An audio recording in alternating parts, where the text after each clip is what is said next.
Je vais laisser la parole très, très bientôt à Jérôme Klichenstein qui va animer l'après-midi, mais je voulais vous dire de ne pas quitter trop rapidement après les présentations passionnantes que nous aurons cet après-midi, car nous avons un petit cocktail à la galerie de l'UQAM qui va nous permettre de reprendre toutes les discussions qu'on a dû abandonner pour se rasseoir à sa place. Alors, Jérôme, merci. Donc, nous allons commencer l'après-midi par une présentation de François Mérès. Euh, François Mérès est muséologue. Il est professeur d'économie de la culture et titulaire de la chaire UNESCO sur l'étude de la diversité muséale et son évolution. Il est aussi professeur donc à l'Université Sorbonne Nouvelle à Paris et enseigne la muséologie également à l'École du Louvre. Il a auparavant dirigé le Musée royal de Marimont en Belgique et présidé le Comité international de muséologie de l'ICOM, également appelé ICOFOM. Il est l'auteur de très nombreux articles et ouvrages dans le domaine de la muséologie, de l'économie de la culture ou de la médiation culturelle. Et aujourd'hui, il va nous parler des réserves sur lesquelles il a organisé un colloque il y a quelques semaines, il y a 3 semaines environ, un mois, un colloque très important dans le cadre de l'ICOM. Et donc, il va nous parler également des réserves aujourd'hui. Le titre, c'est l'équation des réserves. Euh, François, tu as la parole. Bonjour et Bonjour, vous m'entendez? C'est très bien. et Là, vous voyez aussi l'image. on te voit et on t'entend. Tu as la parole. Merci. Alors, merci beaucoup pour cette invitation. Je suis vraiment désolé de ne pas être avec vous. J'aurais eu beaucoup de plaisir, bien entendu, à échanger directement et je merci aussi de cette opportunité de le faire à distance.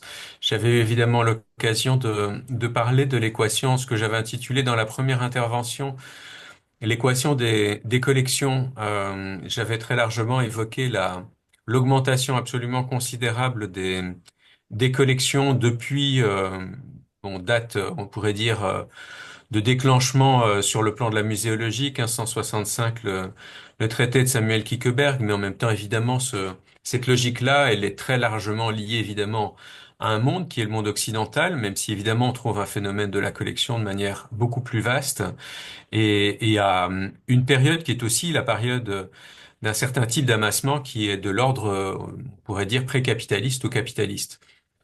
Cette logique-là, elle induit, j'avais évoqué un certain nombre de positionnements que j'avais tenté de décrire dans l'équation des collections en septembre, qu'il s'agisse de musées qui se présentent plutôt comme des lieux essentiellement de recherche, comme des forums, comme des lieux de prestige, ou bien évidemment de s'interroger sur un certain nombre d'évolutions liées justement à des établissements qui de plus en plus s'intitulent musées, mais qui ne possèdent pas de collection. Ce que je voudrais évoquer aujourd'hui, c'est effectivement une logique plus particulière qui, comme Jérôme l'a souligné, a trait aux réserves.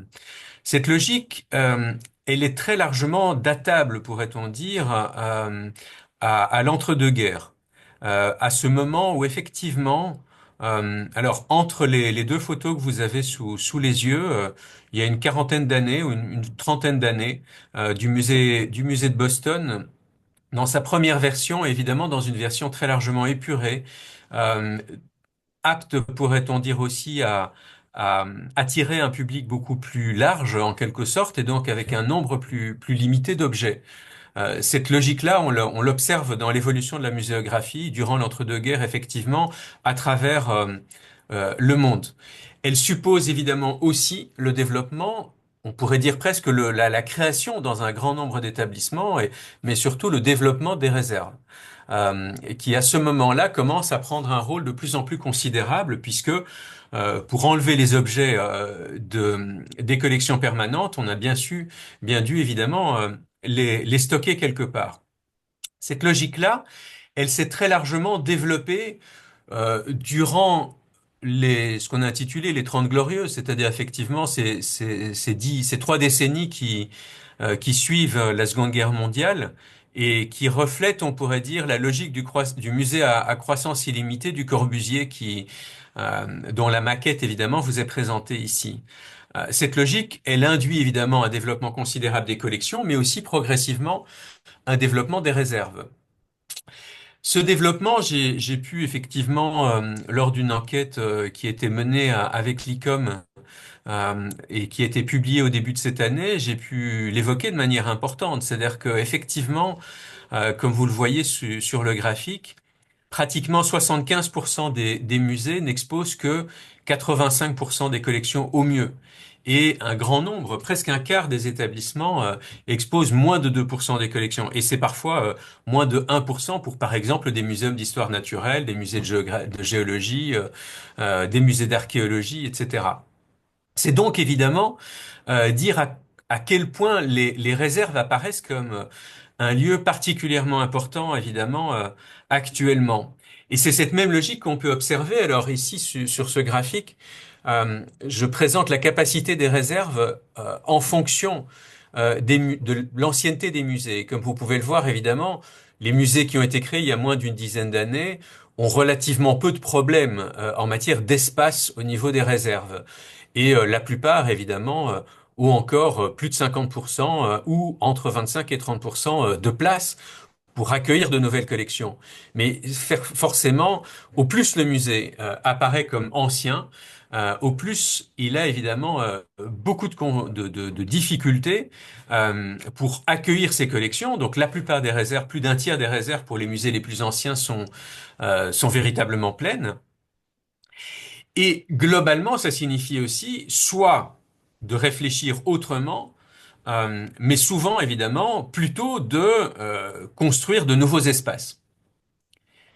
Cette logique, elle a amené un certain nombre de stratégies en matière de présentation des collections, dans des réserves qui, dans un certain nombre de cas, ont été présentées comme des lieux où les visiteurs étaient admis, donc des espaces qui étaient directement ouverts au grand public, avec des réserves entre guillemets accessibles.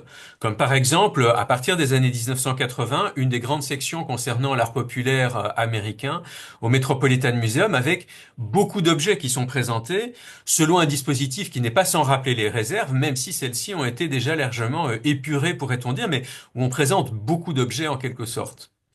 Cette logique-là, on la retrouve encore, allez, assez souvent, on pourrait dire, dans les grands établissements, et notamment dans les établissements soit archéologiques, soit d'histoire naturelle. C'était le cas au Muséum d'histoire naturelle de Londres, dès les années 90.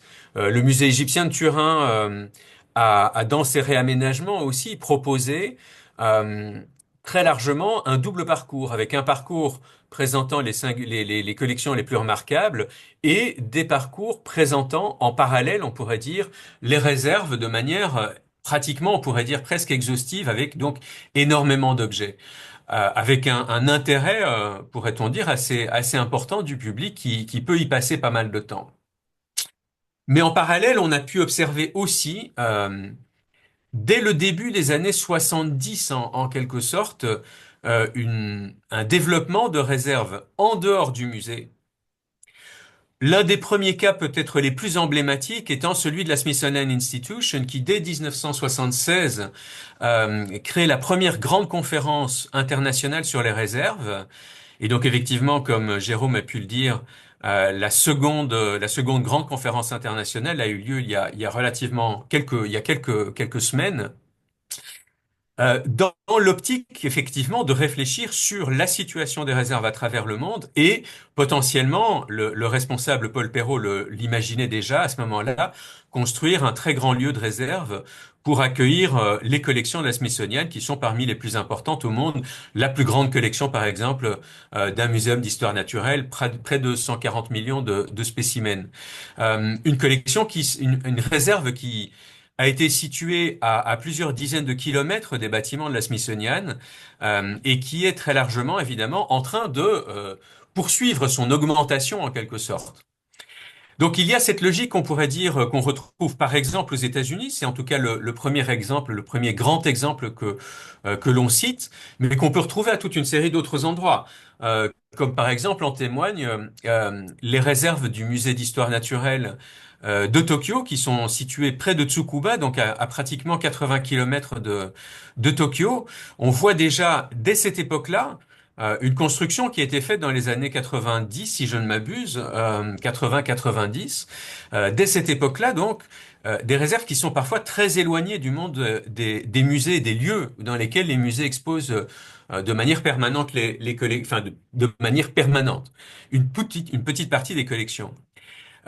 C'est le même cas qu'on peut observer évidemment avec la construction de la réserve muséale au Québec, la réserve dite nationale de la capitale nationale, qui a donné lieu d'ailleurs à une publication en 2004, si je ne m'abuse, et dont on a pu dire déjà assez rapidement à cette époque aussi, pour en avoir beaucoup discuté avec plusieurs collègues du Québec, combien effectivement cette logique évidemment de réserve à l'extérieur a pu transformer, on pourrait dire, la relation que les conservateurs pouvaient avoir avec les objets, puisqu'il faut à ce moment-là se déplacer de manière beaucoup plus importante, mais aussi que ces lieux s'organisent de manière de plus en plus indépendante.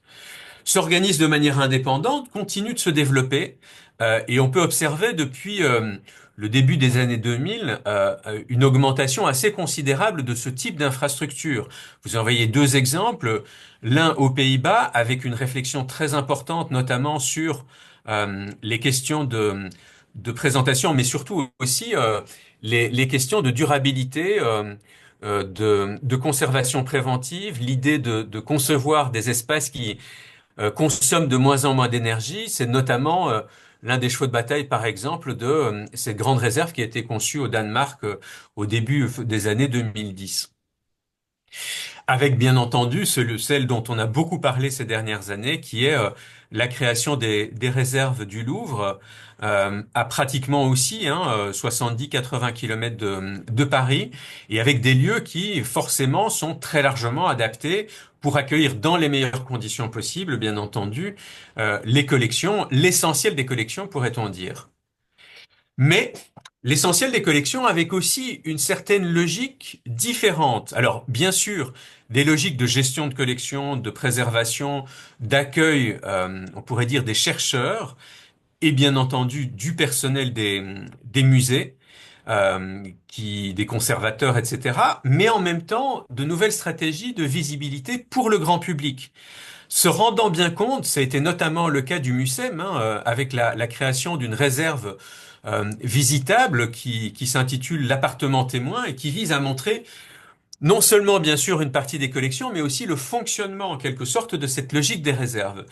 Sachant d'une part évidemment qu'une grande partie du public est assez friand du principe même de la possibilité de visiter des réserves du musée, mais d'autre part que beaucoup des pouvoirs publics qui ont largement contribué au financement de ces établissements attendent un retour en matière de visibilité sur ces lieux et donc souhaitent qu'une partie de ces réserves soit aussi consacrée à des questions de médiation, d'interprétation, avec des espaces véritablement de médiation qui puissent être organisés.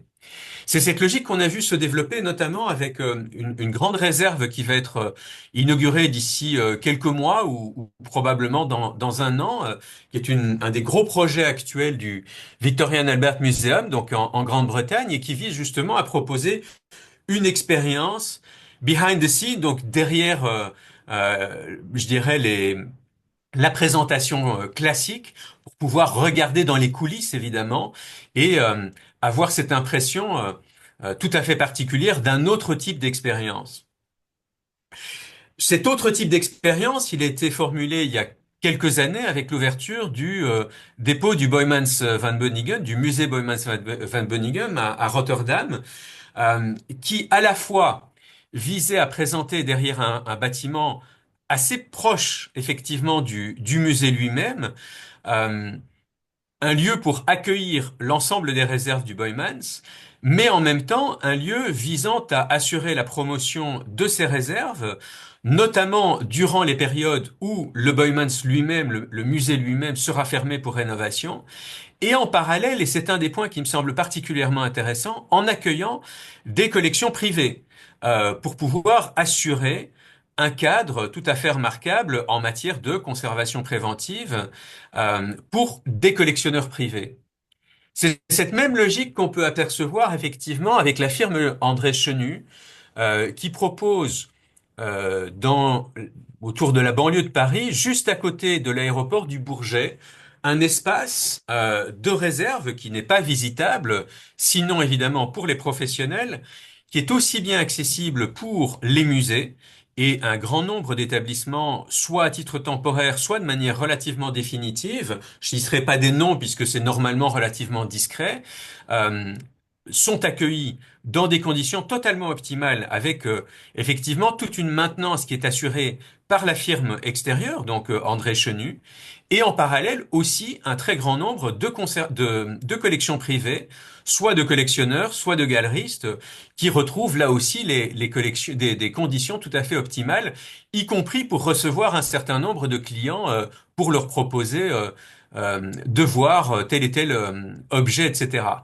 Cette logique-là, elle induit, on pourrait dire, un nouveau type de partenariat, c'est-à-dire qui intègre à la fois, on pourrait dire, des musées publics pour leur collection et à la fois des collectionneurs privés qui viennent y trouver un certain nombre de lieux. Et évidemment, l'emplacement de ce lieu juste à côté de l'aéroport du Bourget suppose en quelque sorte l'idée que certains collectionneurs pourraient venir d'un avion, apporter ou voir tel et tel objet, repartir, etc.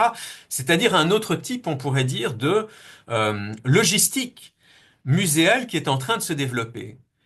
Car c'est effectivement cette idée de logistique muséale qui est, à mon sens, au cœur évidemment de cette transformation assez singulière du monde des musées, qui apparaît sans doute effectivement comme particulièrement importante durant ces années.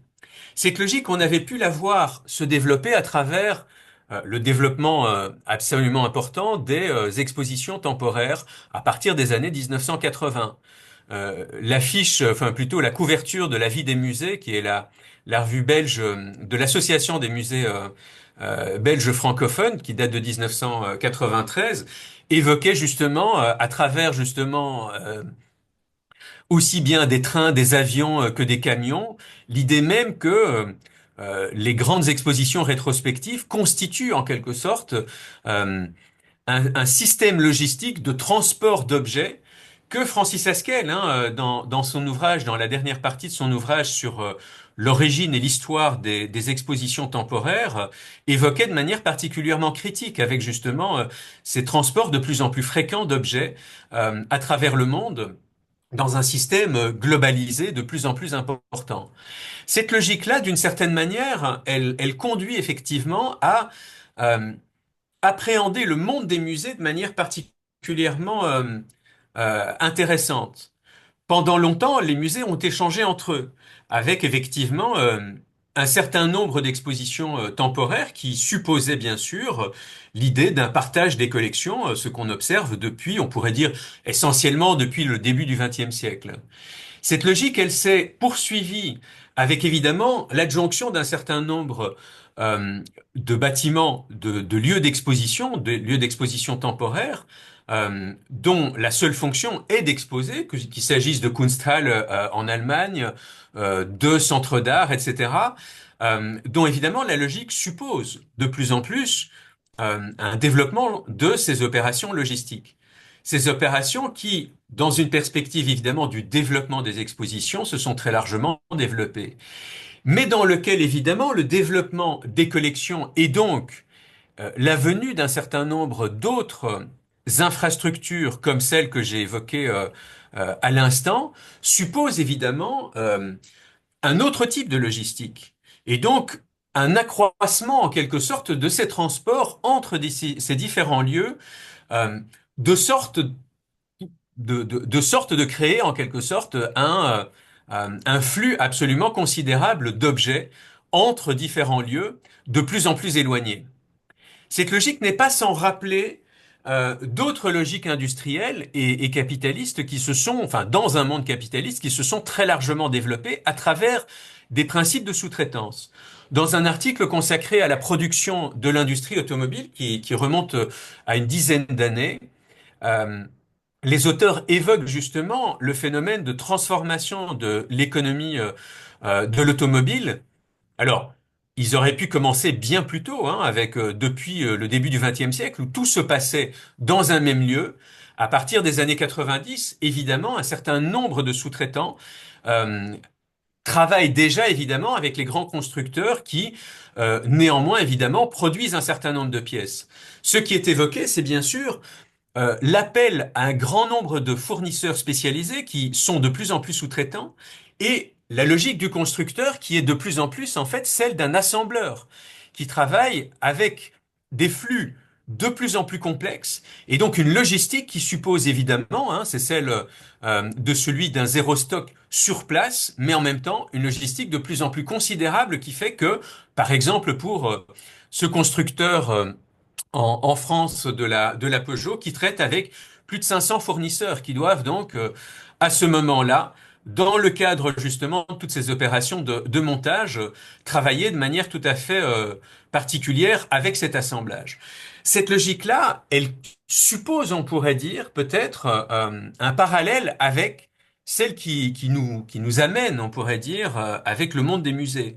C'est-à-dire évidemment une transformation assez considérable des flux, de la logistique et potentiellement effectivement d'autres types de, d'acteurs au sein des musées dont le seul rôle pourrait être de gérer les collections, de moins en moins peut-être ou peut-être de plus en plus fardeau, en tout cas de plus en plus externalisé d'une certaine manière et de plus en plus amené à être transformé, amené à voyager.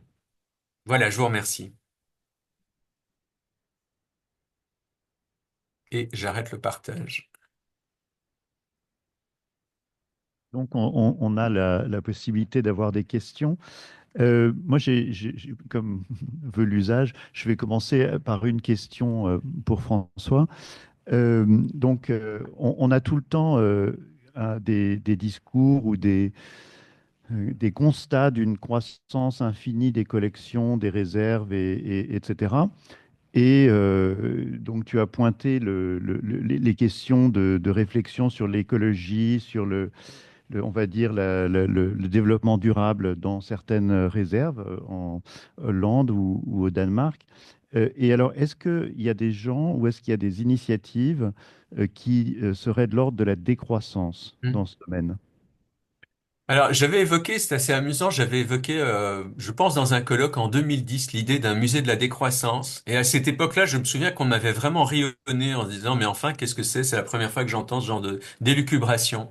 Euh, il est vrai que à cette époque-là, justement, on avait pu observer un mouvement assez important justement de deaccessioning, hein, d'aliénation, qui s'était opéré dans les aussi bien aux Pays-Bas, en Grande-Bretagne, assez largement aux États-Unis, et qui avait même qu'on avait même tenté de voir effectivement se développer en France. Il y avait eu une proposition de loi qui visait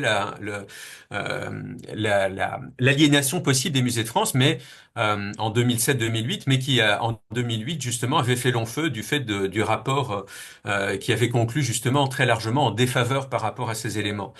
Et donc, bien sûr, on pourrait dire que en parallèle, on a ce principe, mais ce qui m'apparaît assez révélateur, c'est l'idée que ce qui est choisi par tout le monde, c'est encore l'idée du développement durable et donc d'une certaine manière de développement des collections. Et donc, ce qu'on a pu retrouver alors a fortiori un leitmotiv qui est poursuivi par les grandes firmes qui construisent des réserves, hein, comme Brunswick, etc. L'idée évidemment que on peut tout à fait continuer de concevoir et de construire de nouvelles réserves, mais qui seront plus écologiques, etc. Donc à mon sens, même si un certain nombre de musées, bien entendu, s'interrogent sur cette idée de décroissance, un grand nombre d'autres continuent, à mon sens, d'être dans une logique qui serait celle, selon les principes du rapport Meadows, hein, de business as usual, hein, à savoir effectivement de continuer vers l'augmentation, c'est-à-dire de ne pas souhaiter arrêter un certain nombre d'acquisition et en tout cas de pas trop réfléchir justement à l'idée de se séparer d'un certain nombre de biens. Est-ce que les restitutions ne seraient pas un moyen de faire de la décroissance des collections? Ah, c'est certainement évidemment une des possibilités et à mon sens, je pense qu'il y a un certain nombre de collègues qui pourraient y aspirer. Mais c'est évidemment, comme tu le sais, une logique qui n'est pas partagée par tout le monde. Ceci dit, c'est évident que ce serait très heureux, notamment pour un certain nombre de collègues des réserves qui seraient tout à fait ravis d'imaginer ce type de principe. Est-ce que vous avez des questions, des choses? Marélie, peut-être en ligne, non? Oui, oui, oui, oui. Bonjour François.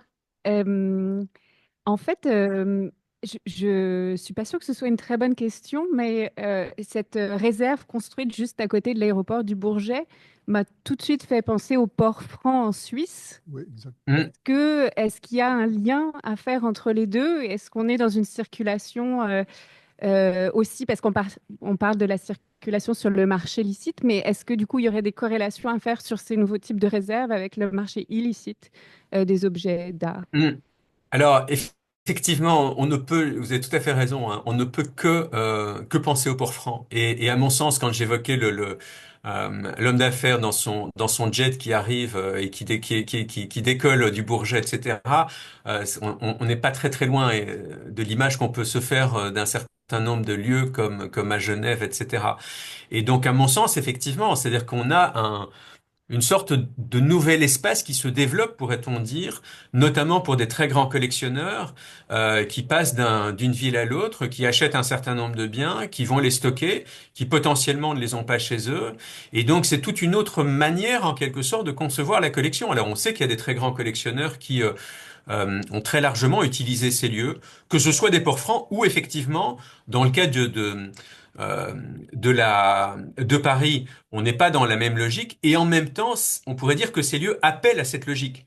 Et potentiellement, ce n'est pas impossible que ce soit un apport. Mais il faut savoir aussi que la firme Chenu est une des firmes qui est vraiment spécialisée sur le plan mondial dans la logistique et dans notamment la construction de ce nouveau type de lieux qu'on retrouve par exemple aussi au Brésil, pour lequel justement il y a des très très grandes implantations et à plusieurs autres endroits. C'est-à-dire que ce qui peut-être est en train de se dessiner, c'est justement ce type de logique, en quelque sorte, avec à la fois en plus, et c'est ça qui est intéressant, hein, à la fois des lieux qui sont très très privés et qui sont aussi bien d'ailleurs en lien, on pourrait dire, avec un commerce assez licite, hein, notamment au niveau de l'art contemporain, que potentiellement un commerce illicite, et puis des lieux qui sont justement aussi associés à certains musées, etc. Une autre question? Oui. Merci pour la question sur le port franc, parce que je m'étais levé justement pour la poser.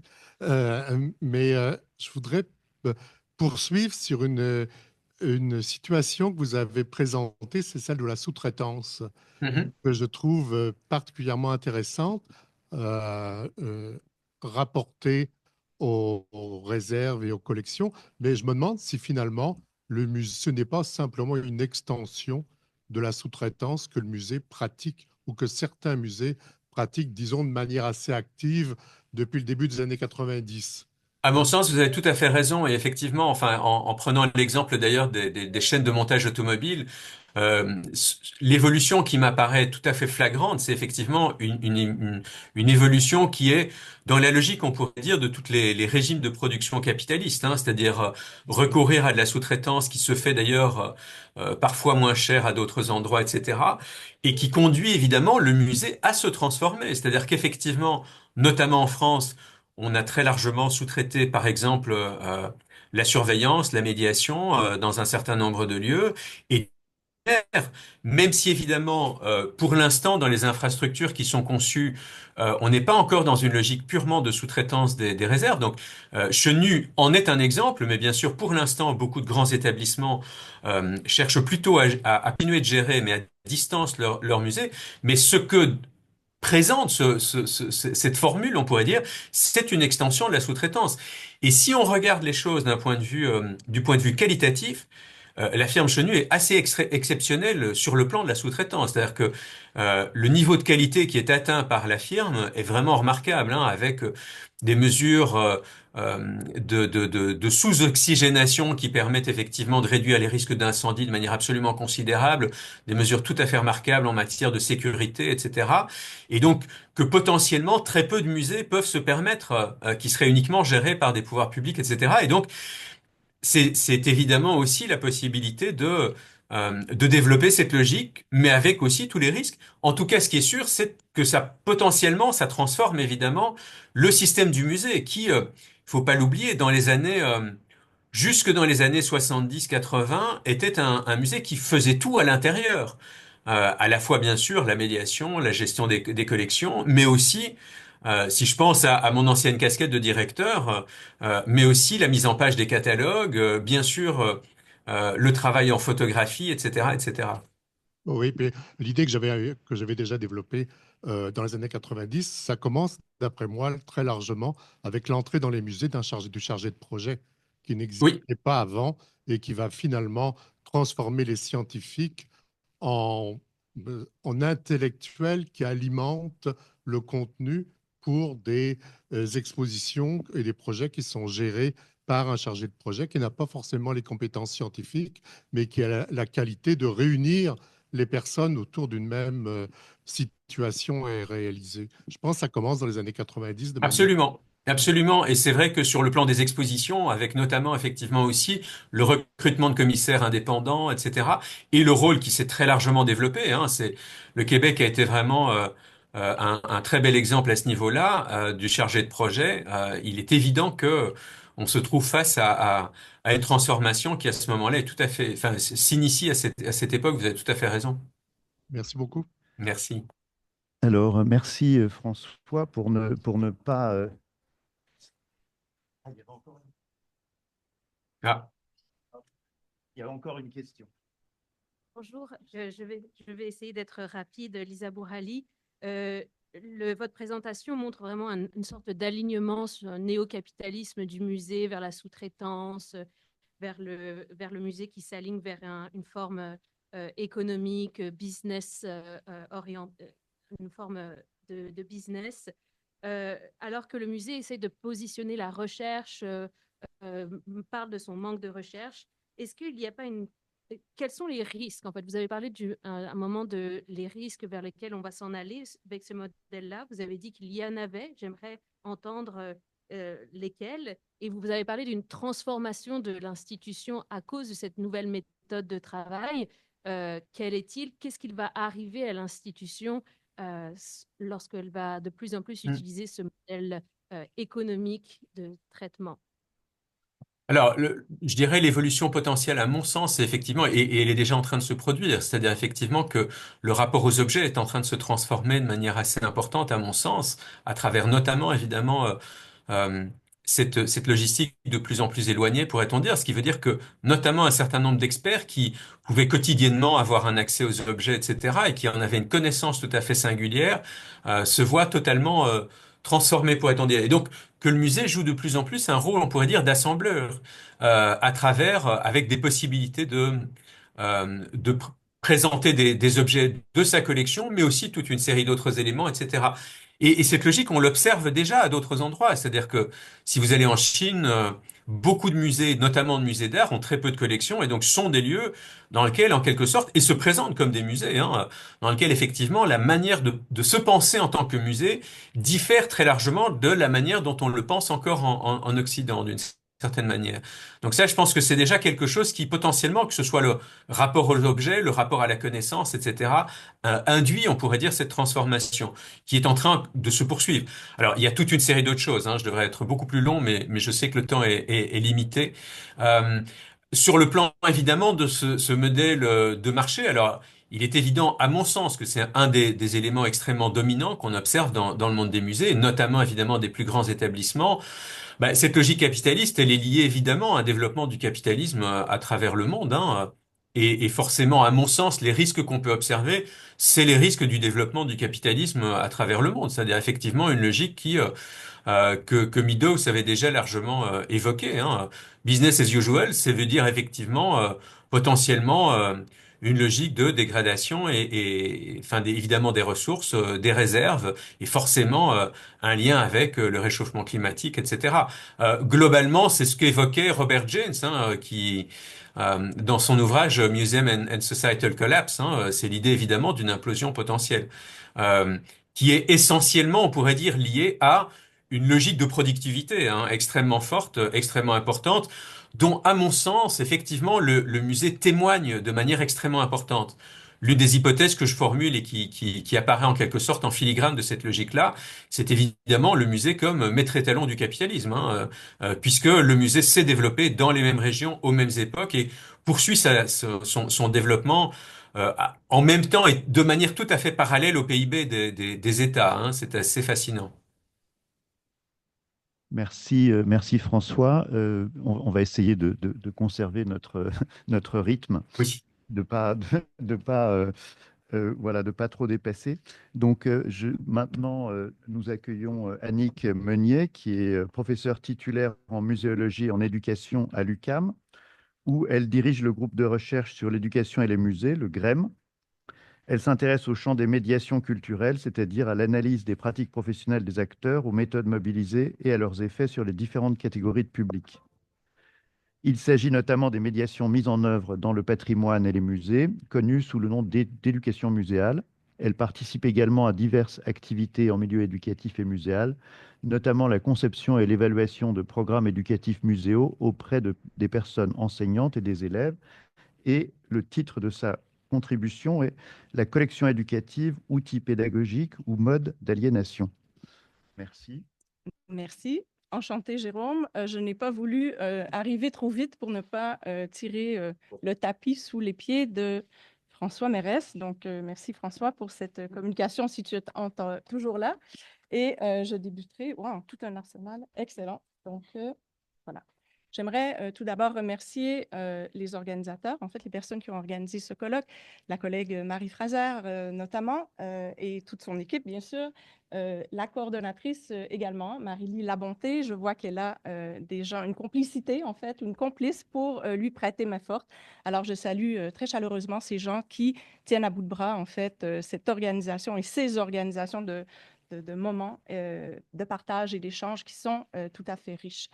Alors, merci aussi particulièrement au comité scientifique qui a bien voulu accepter ma communication parce que, effectivement, je suis dans le champ des médiations muséales et la collection est parfois vue comme un autre domaine ou un autre champ et j'ai envie de dire, c'est assez rare que l'on envisage, en fait, la question des publics et des collections de manière conjointe et commune, en fait. Et pourtant.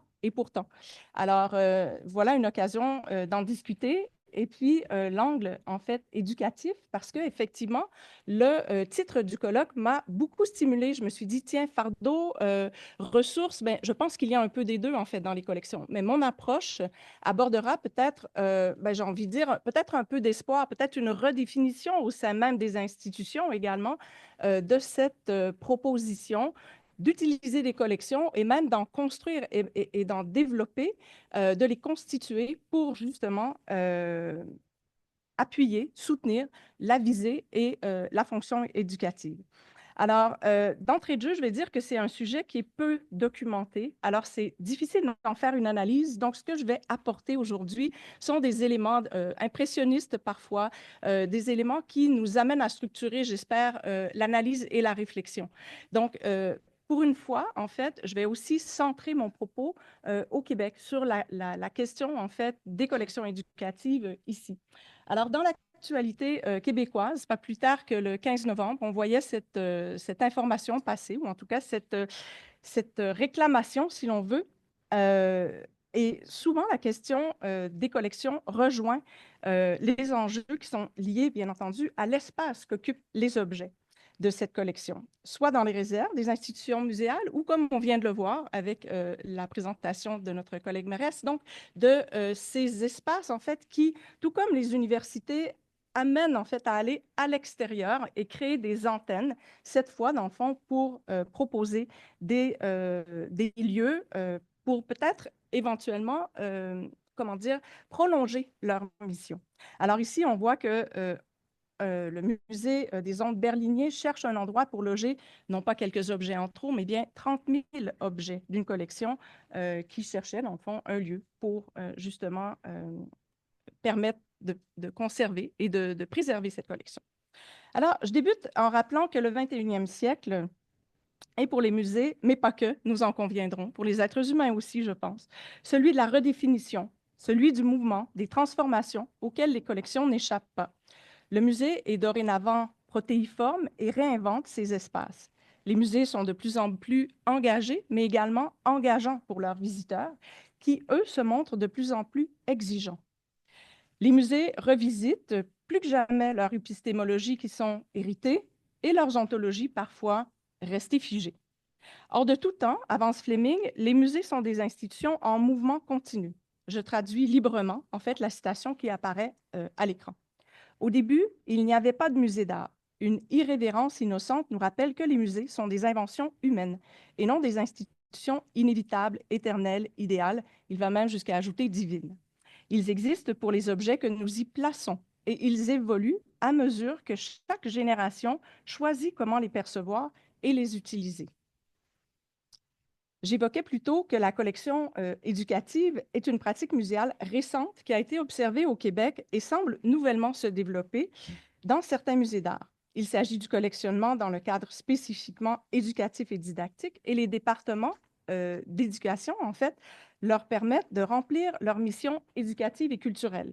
Donc, ce phénomène auquel nous nous intéressons de plus près nous amène à regarder en fait un exemple d'une collection qui s'est constituée dans les années 90, donc au McCord Stewart, dont la collection en fait éducative, distincte des collections historiques du musée, sont utilisées notamment lors des visites de groupe et destinées parfois, ou même assez fréquemment, à être manipulées par les différentes catégories publiques, les visiteurs. J'ai pu observer, en fait, lors d'une visite au McCord Stewart, que les objets, parfois, sont placés dans les salles et viennent illustrer des œuvres ou des phénomènes, en fait, qui sont mis en exposition. Donc, on voit que l'usage, en fait, des objets semble être comme un ajout, en fait, aux collections qui sont scénarisées et exposées. Donc, cette collection est composée d'objets qui sont offerts au musée, mais refusés à l'issue du processus d'acquisition pour les collections historiques, ainsi que des articles qui, parfois, vont être donnés directement au service de l'action éducative, citoyenne et culturelle, donc le service qui s'occupe des publics au musée McCord Stewart. Les objets sont utilisés de plusieurs manières. En fait, l'objet peut servir de prétexte à une discussion. Il est souvent possible de les manipuler, d'en découvrir d'autres aspects. Donc, comment est-il fait? On peut questionner, en fait, on peut appeler ou amener, en fait, le visiteur à questionner l'objet. Comment est-il fait? Par qui? Dans quel contexte? Quand? Où est-ce qu'il a été fabriqué? Ce sont autant de questions qui peuvent surgir. Et cette rencontre entre l'objet et le visiteur permet d'imaginer, mais aussi de raconter l'histoire des personnes qui ont fabriqué et utilisé l'objet et son contexte socioculturel. Par ailleurs, les objets de la collection éducative, on parle toujours du McCord Stewart ici, prennent de plus en plus d'importance grâce notamment au plan stratégique du musée et aux nouvelles orientations de l'action éducative. Donc, on voit que la constitution de la collection est intimement liée, en fait, intrinsèquement liée à la mission même et même au plan stratégique du musée. Les professionnels affirment qu'ils se déplacent avec les objets dans les écoles, les bibliothèques et différents lieux culturels.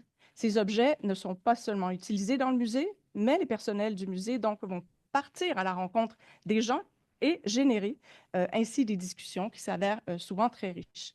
La collection éducative est devenue importante au fil du temps parce que le musée offre de plus en plus d'activités hors les murs. Donc, on voit que le développement de l'action éducative, en fait, est intrinsèquement lié à cet usage de la collection. Et à ce jour, 900 objets sur près de 1300, en fait, ont été inventoriés, photographiés. Alors, c'est de dire, en fait, que la collection éducative suit à peu près les mêmes lignes directrices qu'une collection historique qui se constituerait, dans ce cas-ci, donc, au sein du musée.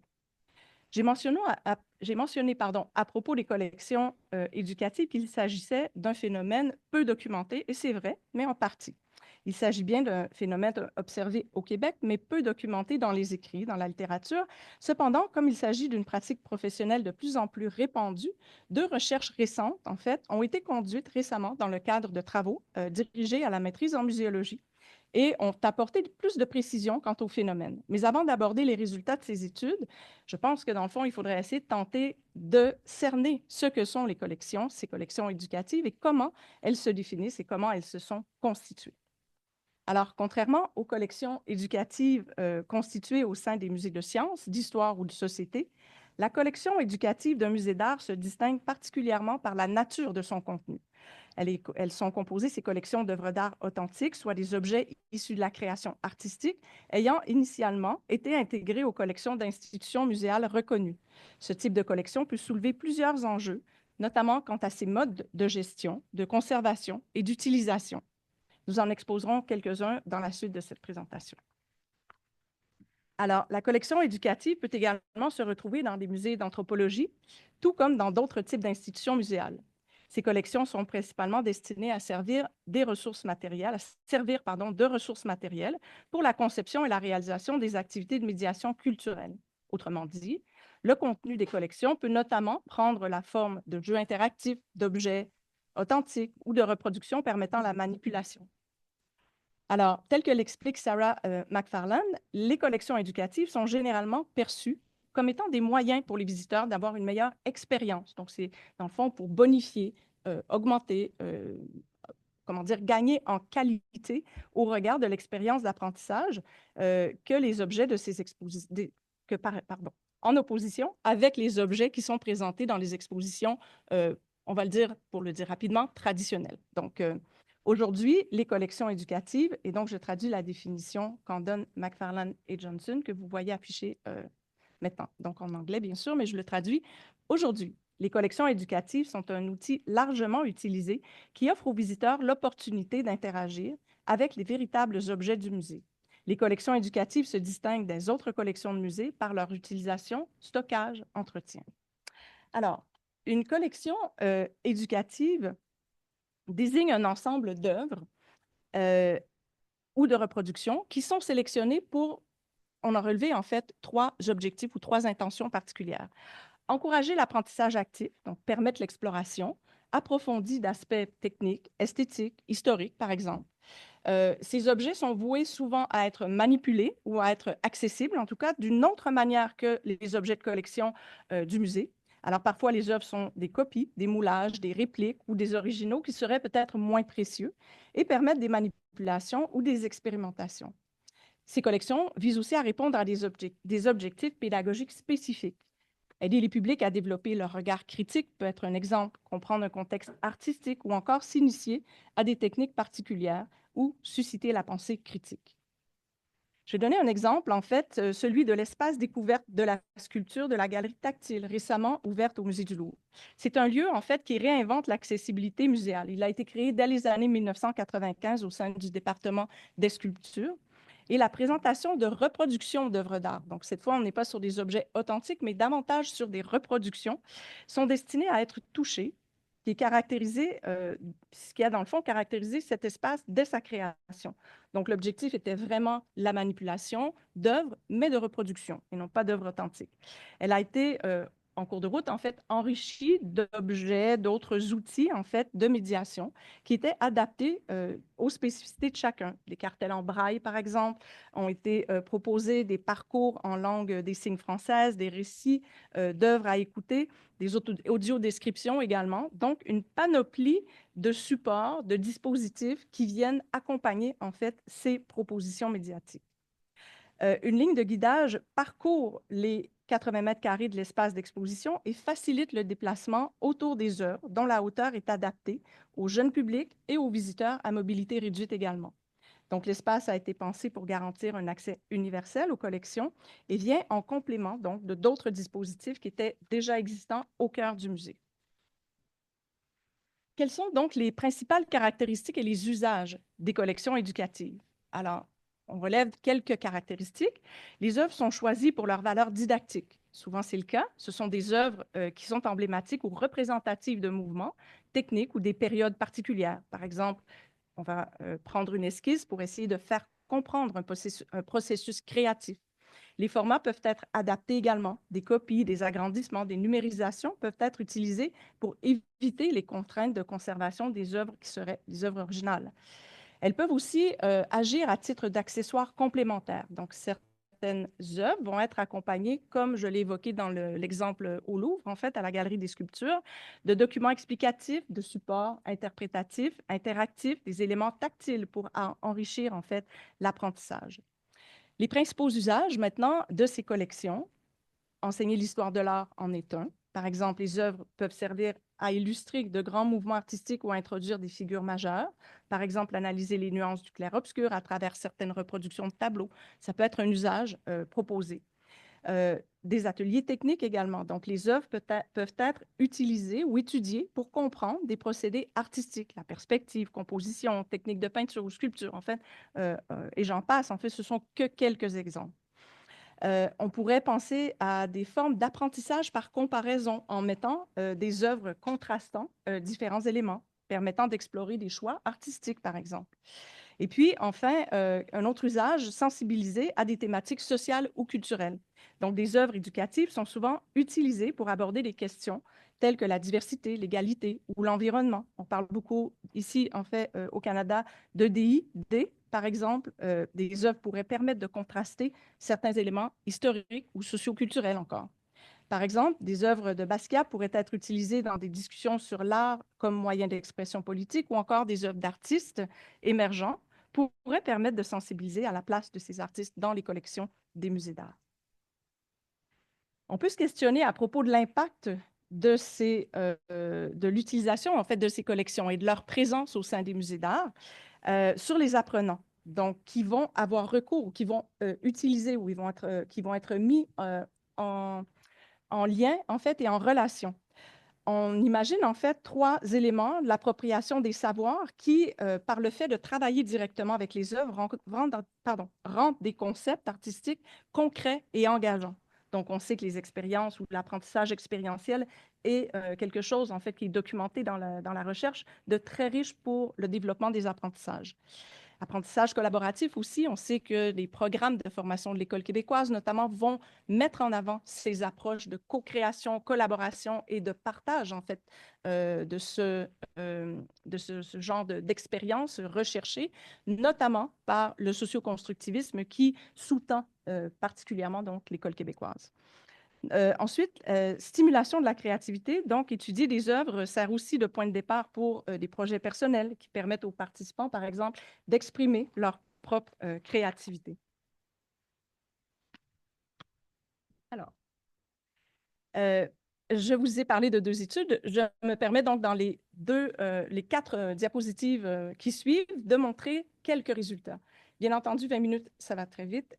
Donc, je brosse à grands traits certains éléments. Nous pourrons revenir en fait sur différents aspects. L'étude donc de Prieur, et je la présente avant, même si elle est plus récente, parce qu'elle porte sur les musées d'histoire et d'archéologie. Et ensuite, on en viendra à l'étude de Florent, qui, elle, date de 2019, mais s'est intéressée au musée d'art de manière plus spécifique. Donc, rapidement, cette étude, elle avait comme intention de faire état des lieux de collection éducative dans les institutions muséales d'histoire et d'archéologie au Québec. 3 critères de sélection ont guidé son travail et elle a obtenu un taux de réponse qui était relativement satisfaisant, donc 78 %, soit 76 institutions répondantes sur 98 auxquelles un questionnaire avait été acheminé. Donc, en fait, elle a cherché en un premier temps à identifier quels étaient les musées qui possèdent une collection éducative. De ce nombre, 33 ont participé à la recherche. Donc, 33 ont dit, effectivement, nous avons des collections éducatives au sein de notre institution, et c'est-à-dire donc plus du tiers des institutions contactées représentant une institution muséale agréée au moment de l'étude en histoire et en archéologie et détenant donc une collection éducative. Leurs années de création, comme vous le voyez sur le tableau, sur le schéma, se répartissent entre les années 1960 à aujourd'hui, avec une forte augmentation autour des années 90. Si l'étude conduite par Prieur montre que les ressources des collections éducatives sont surtout employées afin de réaliser des activités éducatives, particulièrement hors des murs, celle-ci ne s'adresserait pas seulement, peut-être que ça va vous paraître un peu étonnant, mais pas seulement aux visiteurs scolaires. Moi, je trouve que c'est un élément qui est quand même porteur d'espoir et très intéressant. Donc, ces collections se prêteraient en fait à diverses formes de médiation pour diverses catégories de publics, donc pour une variété de publics. Certains objets seraient ainsi notamment proposés pour la manipulation. Quant à l'étude de Florent, elle a étudié les collections éducatives de 3 musées d'art au Québec, soit le Musée des beaux-arts de Montréal, que je nommerai MBAM pour la suite, le Musée d'art de Joliette, le MAGE, et le Musée d'art contemporain des Laurentides, le MACLO. Elle a d'abord envoyé un questionnaire à plus de 25 musées québécois afin de resserrer son échantillon sur ces 3 musées, puisqu'ils détenaient tous 3, en fait, des œuvres d'art authentiques dans cette collection. Dans les 3 institutions étudiées, il ressort que la collection éducative a été constituée pour différentes raisons. Donc, au MACLO, c'est d'abord la volonté de créer une collection d'œuvres d'art spécifiquement destinée au groupe scolaire qui est à l'origine de sa collection didactique. Alors qu'au MAGE, c'est plutôt le besoin de sortir des murs du musée pour aller à la rencontre des citoyens avec des œuvres de leur collection. Au MBAM, donc, c'est notamment la possibilité qu'offrait une première collection éducative qui avait déjà été présente et constituée, qui a en fait engagé une nouvelle, a donné un élan, en fait, un nouvel élan, si l'on veut. Donc, on est parti d'une collection qui existait déjà et on a souhaité aller davantage donc, dans cette perspective. Somme toute, c'est la volonté d'optimiser leur accessibilité et celle de leur collection d'œuvres d'art qui prévaut au motif de constitution de la collection éducative de ces 3 institutions muséales. C'est également une volonté d'ouverture, de démocratisation des arts visuels et de décloisonnement de la collection qui ont en fait influencé la constitution de ces collections. Le contenu de celle-ci est très similaire d'une institution à l'autre, donc par rapport au type d'objets qu'on y retrouve. En effet, les 3 collections éducatives étudiées ne contiennent que des œuvres d'art authentiques, avec les enjeux que ça présente, cette situation. On n'y retrouve ni reproduction d'œuvres, ni spécimens scientifiques, ni objets achetés ou outils pédagogiques conçus pour les stricts besoins éducatifs, en fait, du musée. Alors, j'arrive au paradoxe soulevé. Donc, dans mon intervention, la collection éducative est-elle un outil... attendez, excusez-moi, je pense que j'ai... je suis désolée. Oui, donc, simplement pour terminer avec les principaux résultats de Florent, la deuxième diapositive, en fait, sur ces éléments. Donc, on voit ici les différentes propositions ou les différents objectifs, en fait, que ces collections vont tenter d'atteindre. Donc, développer de nouveaux publics, décloisonner la collection de l'institution et favoriser l'accessibilité. C'est assez intéressant parce que, dans le fond, dans ces objectifs-là, on retrouve les objectifs de la médiation. Si on parlait de médiation, on peut, dans le fond, définir les intentions ou les objectifs à peu près de manière similaire. Or, les principaux avantages qui ont été soulevés, c'est la flexibilité, mobilité et le développement.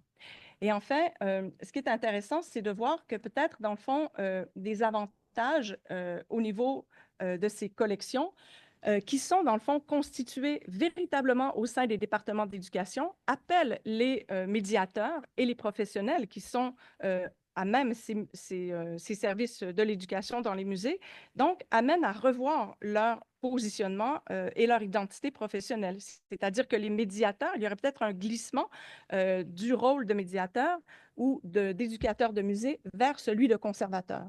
Donc, j'ai mentionné d'entrée de jeu qu'en fait, il était difficile de réfléchir aux collections sans réfléchir au public. Et là, on voit que du point de vue professionnel, c'est une pratique, en fait, qui est une tendance et qu'il semble que cette pratique semble émerger donc au sein des musées québécois. Donc, j'en viens à ce paradoxe, comme je l'ai mentionné, soulevé lors de mon intervention. Donc, est-ce que la collection éducative est plutôt un outil pédagogique ou bien est-elle, dans le fond, une voie pour contrer l'aliénation des œuvres d'art? Donc, en fait, une voie d'accès peut-être, une voie qui permettrait, j'ai envie de dire, de sauver certaines œuvres peut-être, qui sait? Alors, je m'intéresserai donc au statut accordé à ce type de collection et aussi au processus qui préside à leur constitution, comme on l'a vu avec quelques exemples. En effet, l'aliénation de certaines œuvres d'art n'apparaît plus comme une fatalité, mais semblerait une voie de renouveau, voire de renaissance pour la création de collections dites pédagogiques. Une fois constituées, celles-ci permettraient, en fait, présenteraient des possibilités de faire découvrir l'art.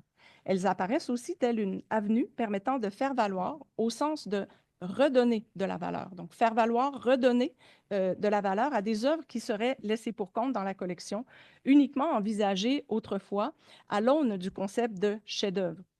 Le fait de reléguer à l'arrière-plan certains objets en privilégiant leur mutation vers d'autres formes de collection questionne les pratiques même de collectionnement et de préservation des œuvres d'art.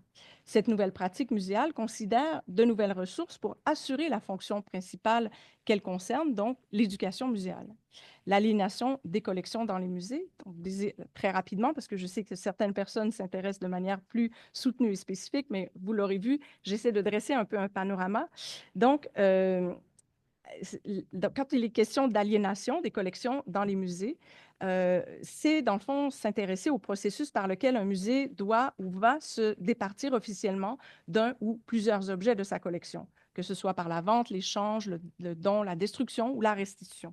Ce processus est souvent encadré par des réglementations strictes et des principes éthiques établis par des organismes, notamment comme l'ICOM, pour garantir que ces décisions respectent l'intégrité et la mission du musée. Quels sont les principaux critères pour l'aliénation? J'en ai relevé quelques-uns pour nous amener et nous permettre de réfléchir et de continuer donc à engager cette analyse. La pertinence muséologique en est un. L'objet n'est plus en lien avec la mission, les objectifs ou les thématiques du musée. Donc, on pourrait vouloir se départir ou accorder une nouvelle ou une autre vocation à cet objet. L'état de conservation, en fait, l'objet est trop détérioré pour être préservé ou exposé. Il y a plusieurs exemplaires similaires et la conservation de tous ces exemplaires ne serait pas nécessaire. Donc, c'est aussi un autre critère pour l'aliénation. La restitution culturelle ou éthique, en fait, est à l'ordre du jour, pas seulement maintenant, mais elle l'a été depuis quelque temps. Et dans le cas d'objets acquis de manière controversée, comme des artefacts spoliés, l'aliénation peut servir à les restituer à leur communauté d'origine. Enfin, le manque de ressources, un musée peut choisir de se séparer d'un objet pour se concentrer sur sa conservation d'autres parties de sa collection. On peut aussi évoquer, dans le fond, le manque d'espace. Je pense que c'est assez clair et assez criant. Donc, les enjeux et les controverses que font poindre l'aliénation des biens culturels sont de nature éthique. L'aspect de la transparence aussi est à l'ordre du jour et les conséquences sur la mission muséale sont à considérer. Donc, certains considèrent que les objets d'un musée appartiennent au patrimoine collectif et ne devraient pas être vendus pour des motifs financiers. Les musées doivent garantir un processus clair et consultatif pour éviter les abus ou les conflits d'intérêts. Et enfin, la vente d'objets pour pallier des difficultés financières, peut être perçue comme une atteinte à la mission éducative et patrimoniale du musée. Alors, mot de la fin, mais peut-être dire avant toute chose que l'aliénation reste une pratique rare, mais de plus en plus observée, et elle fait l'objet de plusieurs débats, notamment actuellement, puisque la question de la restitution des biens culturels est à l'avant-scène des enjeux muséaux actuels. Elle est aussi souvent débattue dans le domaine muséal en raison de son impact sur la confiance du public et la préservation du patrimoine culturel.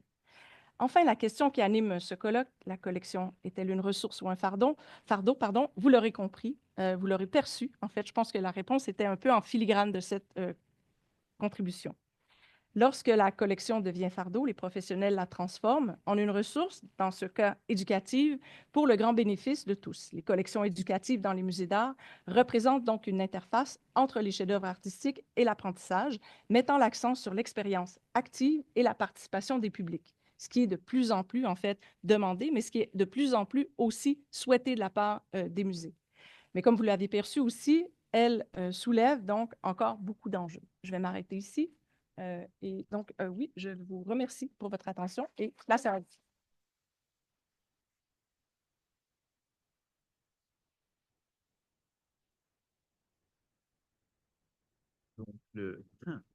Comme d'habitude, voilà, si vous avez des questions. Moi, j'ai une question, évidemment, j'en ai préparé une. En fait, c'est par rapport à la dernière chose que vous avez dit, enfin, qui est une réponse à la question du colloque, c'est-à-dire la collection est-elle une ressource ou un fardeau? Et moi, je me pose la question, j'ai l'impression que vous avez répondu en parlant de l'aliénation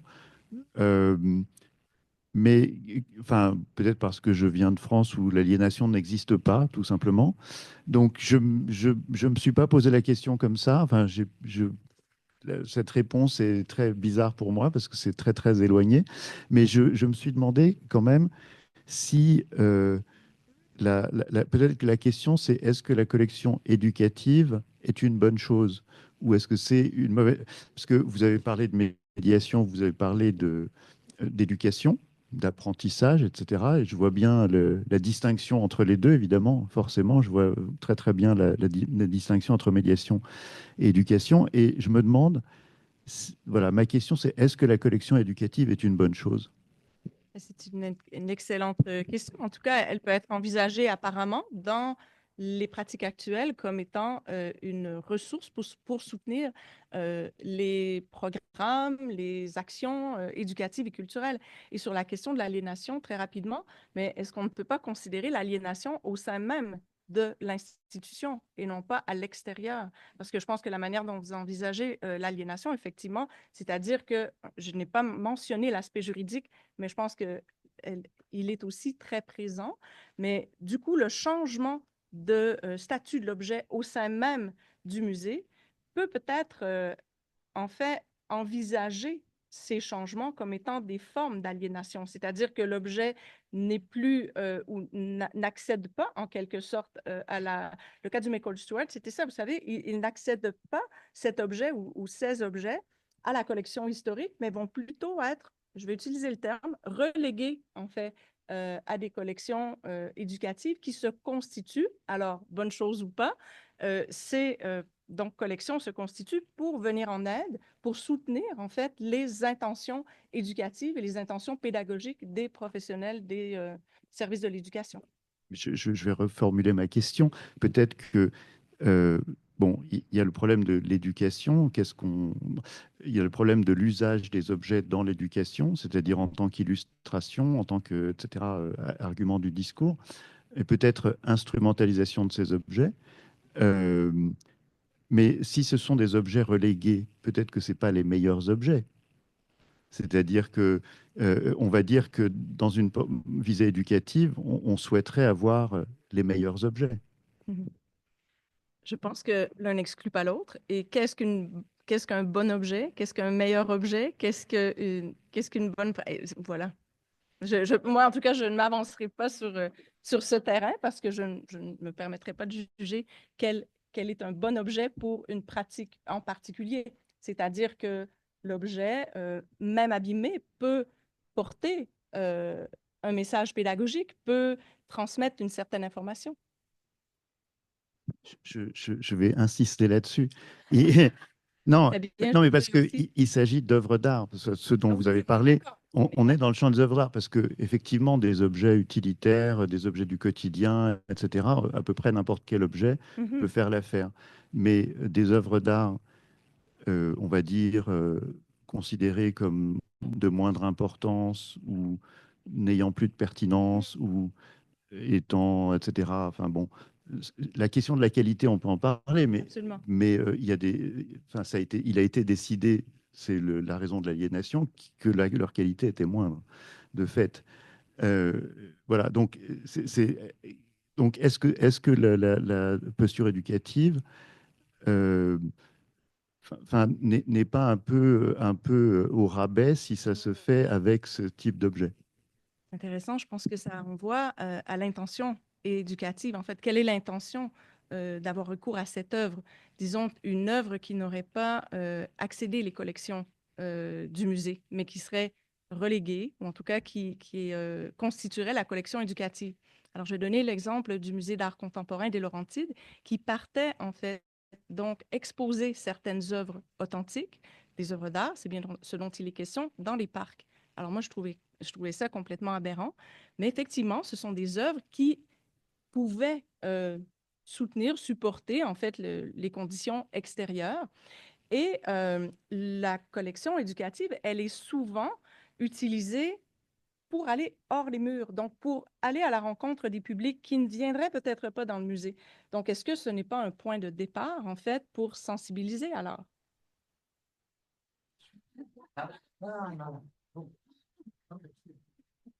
C'est bien. C'est bien être modérateur, en fait, et poser des questions, n'est-ce pas? J'allais commencer à protester. Non, je comprends, il n'y a pas de souci. Merci Annick pour cette présentation. Je pense effectivement que c'est un sujet très peu traité et trop peu abordé en fait. J'ai peut-être quelques éléments à mettre dans cette discussion. Plutôt que de parler d'aliénation, je parlerai de requalification, c'est-à-dire de changement de valeur, d'usage de certains objets dans une collection. Et plutôt que de parler d'instrumentalisation des œuvres d'art, je parlerai au contraire de la possibilité de les manipuler. Et là, j'ai un exemple très concret à donner. À la Fondation Molinari, il y a plusieurs gravures qui ont été conservées, qui ont été réalisées du vivant de Molinari, mais elles sont légèrement abîmées. Donc, légèrement abîmées, donc plus difficilement exposables ou plus difficilement aliénables pour être mises en vente pour financer la fondation. Donc, ce qu'on a décidé de faire, c'est de créer une collection éducative qui allait permettre de faire circuler les œuvres dans le milieu scolaire. Donc, ce n'est pas nécessairement de les manipuler à la fondation, mais au contraire, d'aller vers le milieu scolaire. Je vous signale que la fondation est dans le quartier Hochelaga-Maisonneuve et que c'est l'idée vraiment de permettre à des milieux dits défavorisés de pouvoir avoir accès à une matérialité artistique assez exceptionnelle, en fait. Donc, je voulais donner cet exemple-là. Oui. Et moi, j'aime bien le terme requalification des collections. Je l'ai utilisé à quelques reprises parce que souvent, un objet qui rentre dans une collection a une et une seule définition pour le reste de sa vie, disons-le, alors qu'au contraire, je pense que les objets dans une collection bougent beaucoup et ils peuvent avoir de multiples transformations au cours de leur vie. Bien, merci Marie pour cette précision. Puis effectivement, je pense que le fait d'avoir plus d'informations nous amènera à préciser cette terminologie, en fait. Est-ce que même quand je travaillais sur cette intervention, est-ce que le terme collection éducative est le bon? Je ne sais pas. On voit collection didactique, pédagogique, de médiation, donc, mais il y a encore, me semble-t-il, trop peu d'informations. Donc, c'est un pas dans la bonne direction, comme tu l'as évoqué. Merci. Merci pour la présentation et pour les réflexions derrière. Je suis vraiment d'accord qu'il y a un souci terminologique. Je suis en train de finir une thèse sur l'aliénation. En fait, ce dont vous parlez, c'est du déclassement. Quand on déclasse un objet en dehors d'un inventaire de la collection permanente, il peut être aliéné derrière, mais il peut aussi retrouver un autre usage au sein même de la collection, notamment intégrer une autre collection de prêts, d'études pédagogiques, voilà, éducatives. Et en fait, en t'entendant parler, notamment de la collection éducative, mais dans les musées d'art, moi, ça m'a tout de suite fait penser, parce que je ne l'ai pas étudié, ça. Mais j'ai étudié un peu les artothèques et les collections de prêts d'œuvres d'art, où là, on a cette mobilité qui va, oui, d'objets déclassés de la collection permanente qui vont dans la collection de prêts d'œuvres d'art, mais on a aussi le contraire, c'est-à-dire des objets ou des œuvres qui ont été acquises à des artistes d'art actuel et qui finalement rentrent dans la collection de prêts d'œuvres et qui, au bout d'un certain nombre d'années, on se rend compte qu'elles ont une valeur sociale et artistique assez grande pour passer à la collection permanente. Fait que le flux, il va dans les deux sens aussi. Et juste pour rebondir, parce qu'hier, la conférence inaugurale parlait aussi de collection secondaire. Là, vous parlez de collection éducative. Ouais. On se rend compte que face à ce fardeau des collections et de la collection permanente ou que l'objet rentre dans l'inventaire et là, il est figé, on doit le garder pour l'éternité. Finalement, peut-être une des solutions, c'est ça, c'est une espèce de mobilité qui, certes, en termes de qualité artistique, peut poser des questions. Si on la déclasse, est-ce qu'il ne faudrait pas l'aliéner? Mais en fait, ça donne aussi un usage extraordinaire pour l'équipe qui va faire des expositions ou l'équipe qui va mobiliser les objets ailleurs, puisque justement, on peut se dire avec ces collections-là, la conservation préventive, les standards ne sont pas aussi élevés que pour les collections permanentes. Voilà mes apports. Merci, mais je pense que c'est un chantier à part entière parce que j'ai l'impression que chaque cas de figure amène une terminologie spécifique, un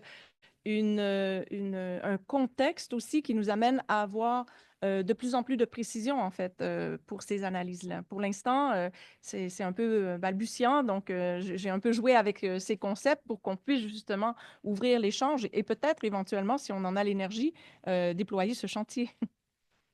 Bien, oui, effectivement, vous voyez à quel point c'est un chantier qui est mobilisant, hein. Je ne sais pas si vous parliez de la collection près d'œuvres d'art du Musée national des beaux-arts du Québec.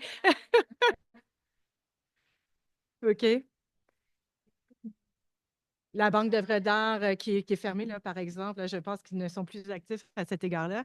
Ben, en fait, je rebondis un peu là-dessus. Je suis directrice des collections de la recherche au Musée national des beaux-arts du Québec. Et bon, oui, on a la collection près d'œuvres d'art. Elle a été un peu mise sur pause. On est en questionnement justement sur son avenir. On a une collection d'études, nous, donc, et ce sont des objets justement où ben, là, on se positionne un peu dans l'objet secondaire où on ne considère pas que c'est, disons, l'objet là, avec l'aura là, authentique et tout ça, mais qui nous permet d'étudier la collection. Et ce qui va vous intéresser, en fait, c'est qu'on est en train de travailler sur la mise sur pied d'une nouvelle collection.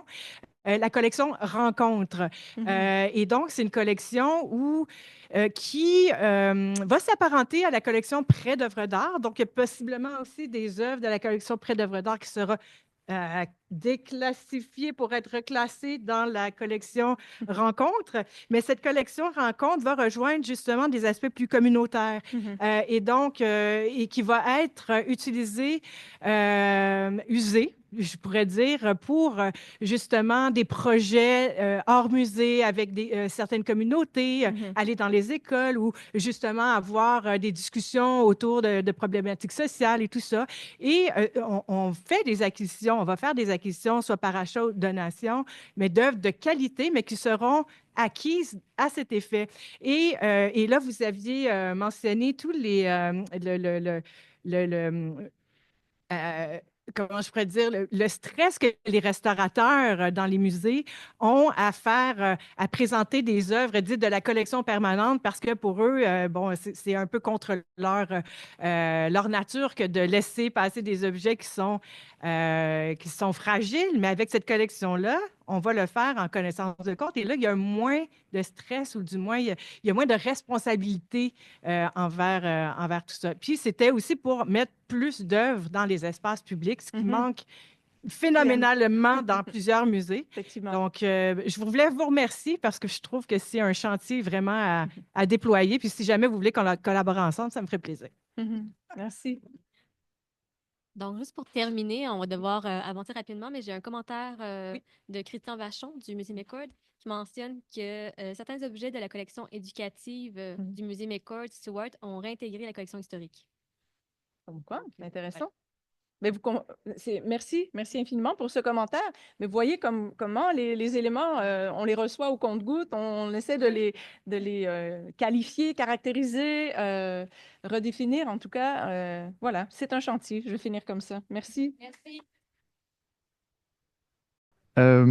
Donc, la dernière intervention sera tout aussi passionnante. Elle est due à Didier Prioul, qui est professeur associé au département des sciences historiques de l'Université Laval, où il a enseigné l'histoire de l'art de l'Amérique du Nord avant 1950 et la muséologie.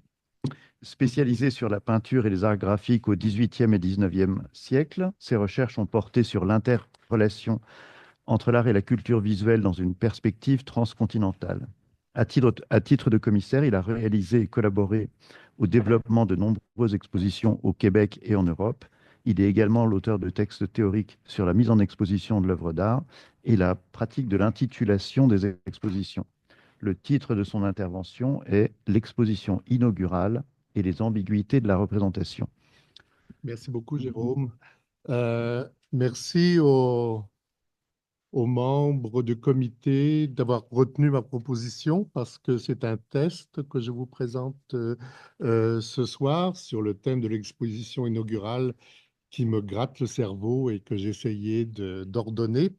Et c'est une belle coïncidence en même temps parce que l'introduction de ma communication fait le lien direct avec ce que nous venons de discuter. Et je pense même pouvoir illustrer ce qu'Emmanuel venait de nous dire en parlant d'œuvres toxiques, en vous donnant un exemple qui pourrait se qualifier d'œuvre toxique. Alors, pour commémorer son 20e anniversaire, la Pinakothek der Moderne.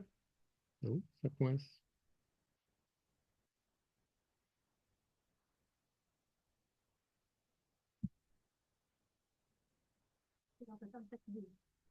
Bon, Et voilà. ça va? Oui. Merci beaucoup. Donc, la Pinakothek der Moderne à Munich a inauguré en 2022 un parcours renouvelé de sa collection intitulé Mix and Match, un accrochage thématique développé en une trentaine de salles. Au thème actuel, migration, environnement, violence, se mêlent des regards plus distanciés sur les normes et canons de l'histoire de l'art.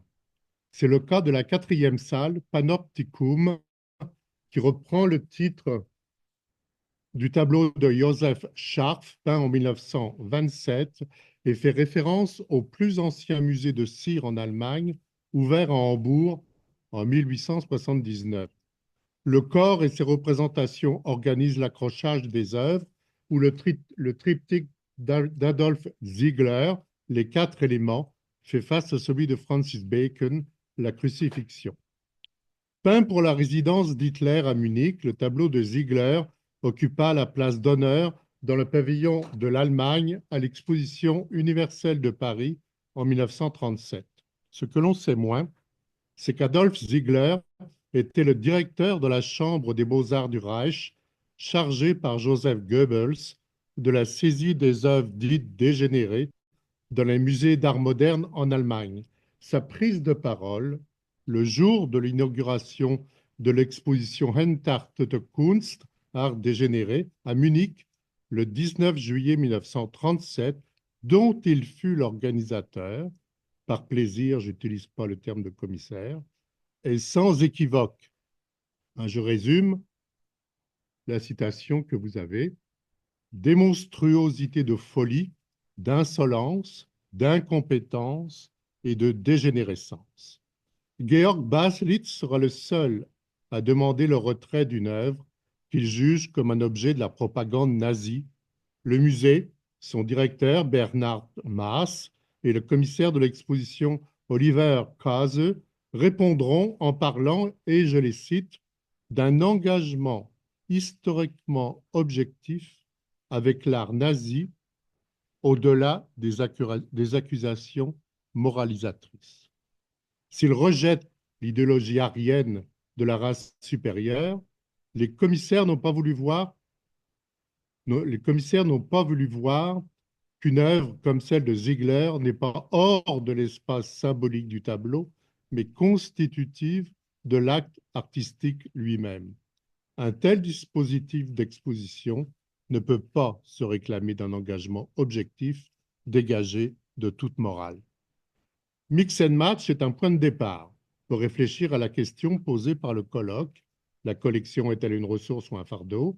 Car en affirmant la pure autonomie de l'œuvre d'art, tout en valorisant la seule approche formaliste, les commissaires ont oublié qu'une œuvre comme les 4 éléments est aussi une production de l'histoire, et dans ce cas, un fardeau particulièrement lourd à exposer. En même temps, leur décision amène un constat. Le fardeau n'a pas d'existence en lui-même. Il le devient lorsqu'il est mis sous observation et confronté à différents registres de valeurs, ceux de Georg Baselitz étant différents de ceux du musée. Reprenons maintenant la question à son départ. Qu'est-ce qu'une ressource et qu'est-ce qu'un fardeau? La ressource et le fardeau sont des termes quasi contemporains, venus de l'ancien français, avec des étymologies contraires. La ressource est ce qui permet de vaincre les difficultés et de se tirer d'embarras alors que le fardeau pèse, à la fois physiquement et moralement. S'ils s'opposent, ils se rejoignent sur un même terrain, car l'un et l'autre engagent la responsabilité de la personne et se rencontrent dans le domaine de l'agir. Si le fardeau écrase ma capacité à décider, la ressource possède un potentiel de motivation pour trouver des solutions. Mais pour qu'une rencontre entre ressources et fardeau soit possible, une condition préalable s'impose. La collection doit être pensée comme un problème. Il ne s'agit pas d'une difficulté passagère ou d'un ennui ponctuel, comme le fait d'avoir perdu ses clés de voiture, mais d'un problème, et je cite, qui constitue une résistance lorsque l'on veut avancer. Il n'est pas un obstacle qui nous bloque, le problème n'est pas une énigme ou un mystère, il est, comme Philippe Danino le démontre dans sa philosophie du problème, et je cite, la citation est à l'écran, un obstacle arrêt qui mobilise la pensée, non l'obstacle empêchement qui l'entrave. Accepter de voir la collection comme un problème qui arrête et mobilise la pensée conduit à la problématiser et à agir. Une fois cette position acceptée, la collection ne fournit pas de réponse.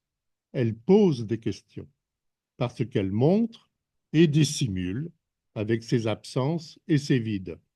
Le problème y trouve ses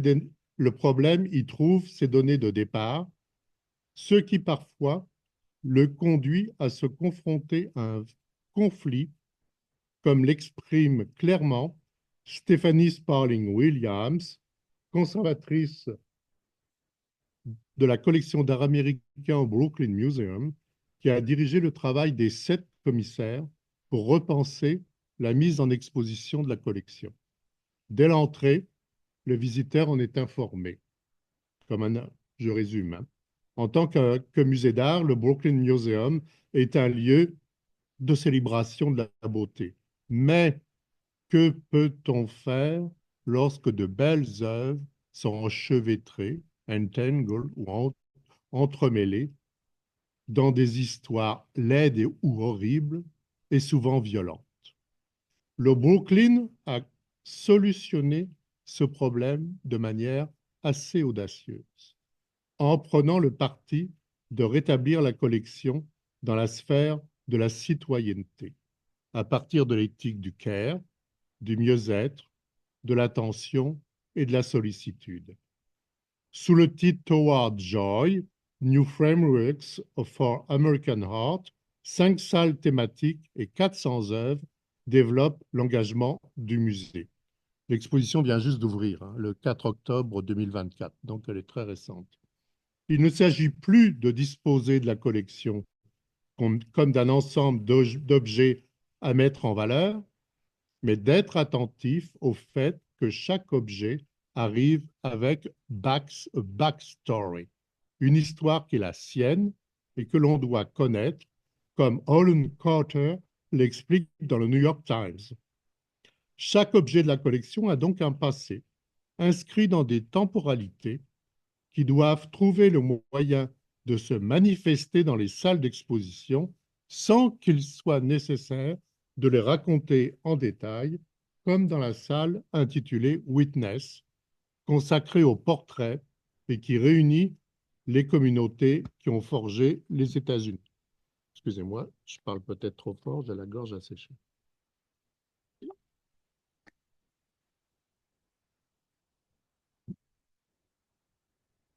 Au Brooklyn, la collection a été abordée comme un espace d'observation.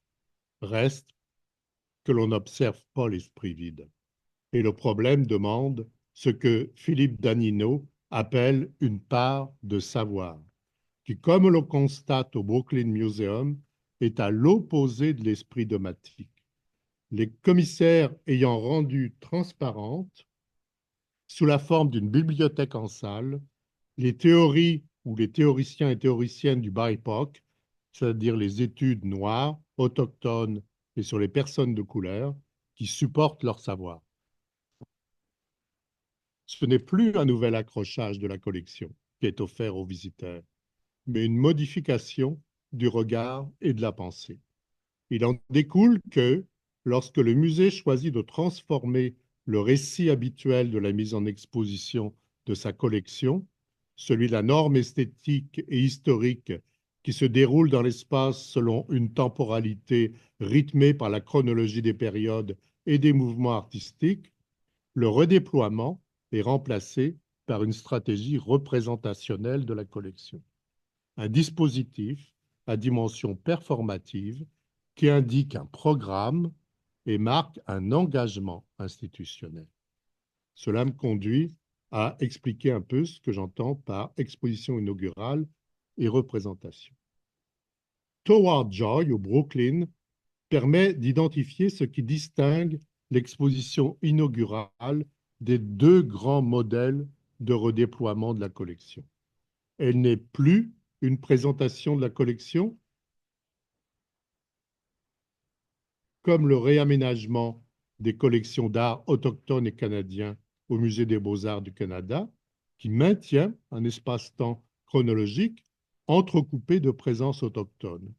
Elle se distingue aussi du modèle de l'exposition temporaire et je cite la courte phrase, et se distingue aussi de la présentation de la collection en exposition, selon l'expression de Jean-Marc Poinceau, et que Jérôme Glissenstein a très justement requalifié d'expo-collection avec un trait d'union entre tous les deux, et dont il donne un bon nombre d'exemples dans le collectif de textes intitulé « Réinventer la collection ».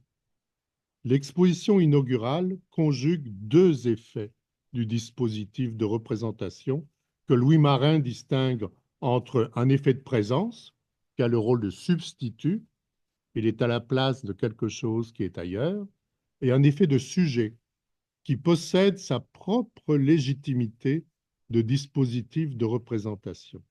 Il faut aussi ajouter une autre dimension de la représentation donnée par Stuart Hall dans Nouvelles ethnicités, et je le cite, « La représentation n'est possible que parce que l'énonciation se produit toujours à l'intérieur de codes qui ont une histoire. » Ce qui me conduit à résumer l'exposition inaugurale en 5 composantes.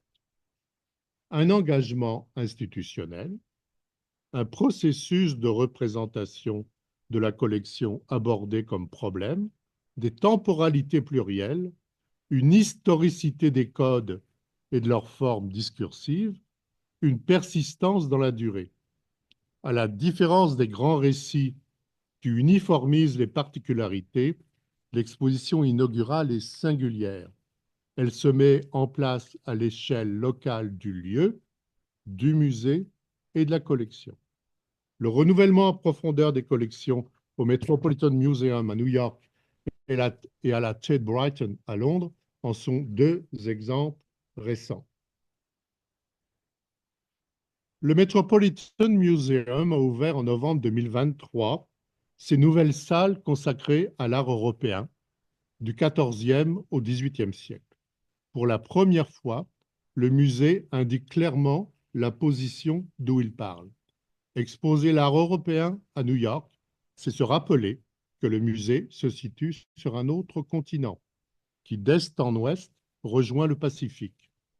Dans sa critique pour le Brooklyn Rail en mars 2024, David Carrier a bien montré comment la norme ancienne des Old European Masters, qui accueillait depuis toujours, enfin toujours, je m'inclus dans le toujours, j'avais toujours vu ça depuis l'origine du musée, qui accueillait depuis toujours le visiteur, a fait place dès l'entrée à un espace de rencontre et de relation entre le tableau de Tiepolo au centre, accompagné de gauche à droite par une grande coupe en lac du Mexique, une figure antique, un bodhisattva et un lion égyptien, tous liés au pouvoir de Rome, à sa symbolique et aux limites de son empire.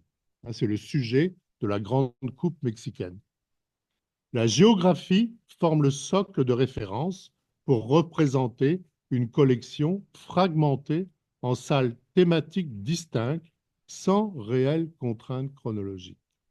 Plus on parcourt l'exposition et qu'on se perd un peu dans le labyrinthe des 45 salles, en oubliant de vérifier leur suite numérotée, c'est ce qui m'est arrivé, donc j'y suis retourné 3 fois, une autre trame se met en place, celle de la complexité des circulations, des personnes, des objets, des techniques, des idées, à la fois artistiques, économiques, politiques, sociales.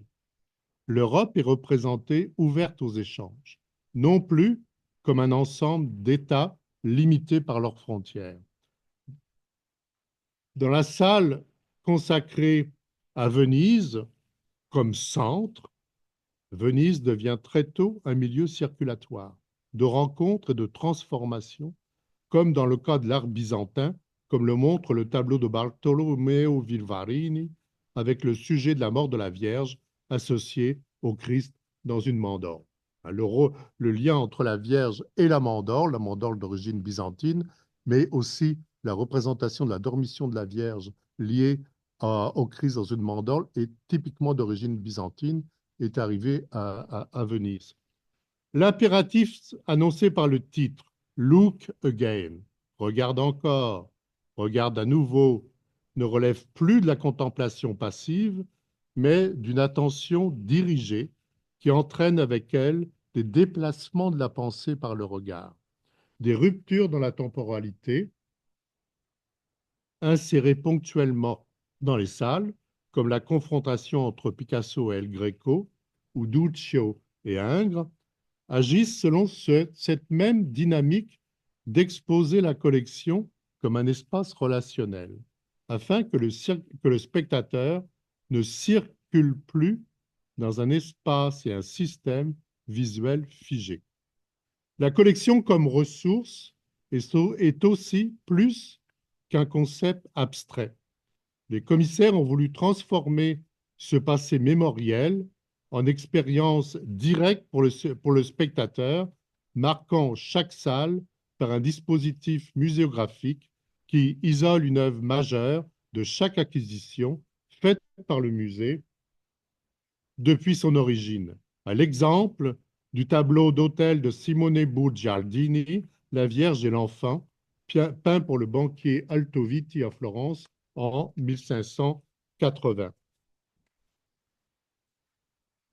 et acquis en 1930 par le musée.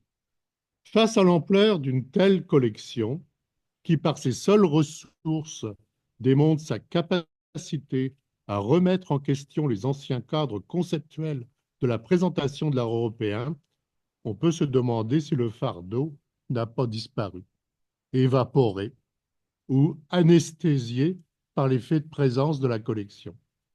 Ce serait oublier que la représentation est double et que, en tant que sujet d'elle-même, elle expose une ambiguïté fondamentale.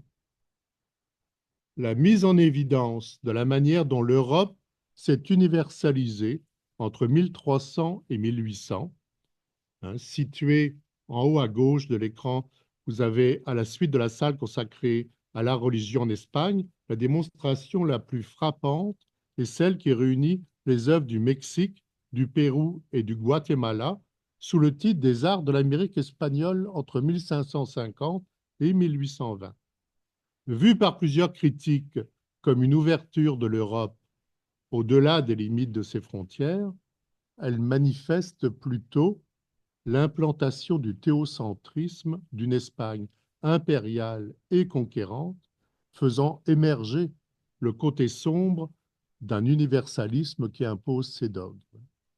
À New York, la critique louange à l'unanimité cette manière d'inaugurer le retour de la collection, alors qu'à Londres, c'est plutôt le dialogue entre la ressource et le fardeau qui va se révéler comme une rencontre à haut risque à la Tate Brighton.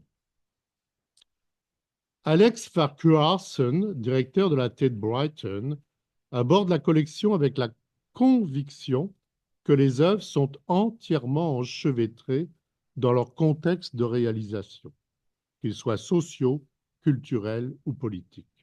Ce n'est plus la géographie qui définit la trame de référence pour représenter la collection, mais l'histoire et les identités plurielles. Si la chronologie est maintenue comme repère général pour conduire la visite dans la totalité d'un musée investi par sa collection, depuis l'époque des Tudors au milieu du XVIe siècle jusqu'à aujourd'hui, chacune des 31 salles thématiques, et c'est là je trouve qu'une idée brillante, est conçue comme une micro-exposition, placée sous la responsabilité de commissaires différents. Il y a toujours plusieurs commissaires par salle. Dès l'entrée,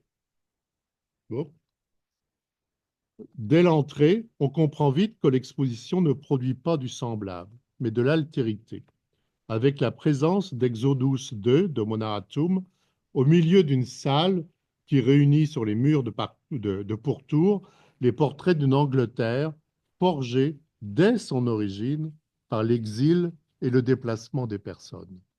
L'art contemporain intervient de la même manière dans chaque salle pour répondre à ce qu'Alex Farquharson nomme un écart entre les limites de la collection et ce que les commissaires veulent représenter. Par exemple, dans la salle consacrée aux relations entre la Cour et le Parlement, dans le contexte des années de guerre civile en Angleterre en 1642 et de la restauration de la monarchie en 1660, l'artiste Niels Norman a conçu son installation en résonance avec le pouvoir des institutions et des personnes. Des édifices officiels miniaturisés et transformés en sièges occupent l'espace central, alors que des pamphlets politiques sortis des archives, des pamphlets politiques et satiriques, le mot qualificatif est important, témoignent d'une liberté de la presse retrouvée, absolument cruciale dans le contexte de l'Angleterre à cette époque-là, qui vient d'effacer la censure de la presse qui existait auparavant. Ils entourent le portrait, au centre, des membres du parti Whig, parti conservateur, qui est en réunion privée pour préparer leur retour au Parlement. La plupart de ces interventions restent souvent incomprises par la critique, simplement parce que le discours, absent ou discret dans les œuvres du passé, est rendu manifeste par le présent de l'art contemporain. On constate aussi que ce sont les rapports des commissaires à la collection qui heurtent les sensibilités, notamment par le fait de l'aborder pleinement comme une ressource, sans préjugé de hiérarchie. Les reproches concernent largement le fait d'avoir sorti de la réserve des œuvres qui auraient dû y rester. Hein, c'est écrit dans les critiques négatives, elles sont nombreuses, car elles ne s'accordent pas à un canon jugé esthétiquement acceptable pour être exposé, comme le tableau de Copley, La mort du major Pearson, que le critique Charles Worth qualifiait de crappy work. Crappy, si je le traduis poliment, c'est un tableau minable. Si je suis un petit peu plus radical, c'est une œuvre merdique. Hein, c'est le double sens de crappy. Exposé pour montrer, c'est ça qui le choque, exposé pour montrer qu'un soldat noir combattait aussi aux côtés des Britanniques. La lecture des textes critiques montre des positions irréconciliables, car elles reposent sur des expériences temporelles contraires. Si l'on accepte la position des commissaires d'être partie du présent pour représenter la collection, c'est-à-dire pour la penser comme problème, la rencontre entre la ressource et le fardeau devient une expérience enrichissante pour le spectateur. À l'inverse, si l'on refuse cette dynamique des temporalités, les œuvres ne sont concernées que par leur passé et toute réactivation au présent est vécue de manière intrusive. C'est le cas du critique Alastair Sooke dans le Télégraphe qui y voit, et je le cite, une leçon d'histoire terrifiante. Dans Art Review, Charles Worth ira plus loin jusqu'à parler d'une histoire sociale de l'art zombie, c'est-à-dire un passé réanimé et mis sous contrôle par les commissaires. Je conclus en quelques lignes. Ces critiques rejettent la notion d'expérience, constitutive de l'exposition inaugurale et du musée comme espace public. Dont Oscar Nikt, dans un livre intitulé L'espace public oppositionnel, écrit en miroir à celui d'Habermas, nous donne la clé de compréhension. L'espace public retrouve sa valeur d'usage lorsque l'expérience sociale s'organise en son sein. Le débat repose sur le fait d'accepter ou non que la représentation de la collection donne au musée une valeur d'usage. Merci beaucoup.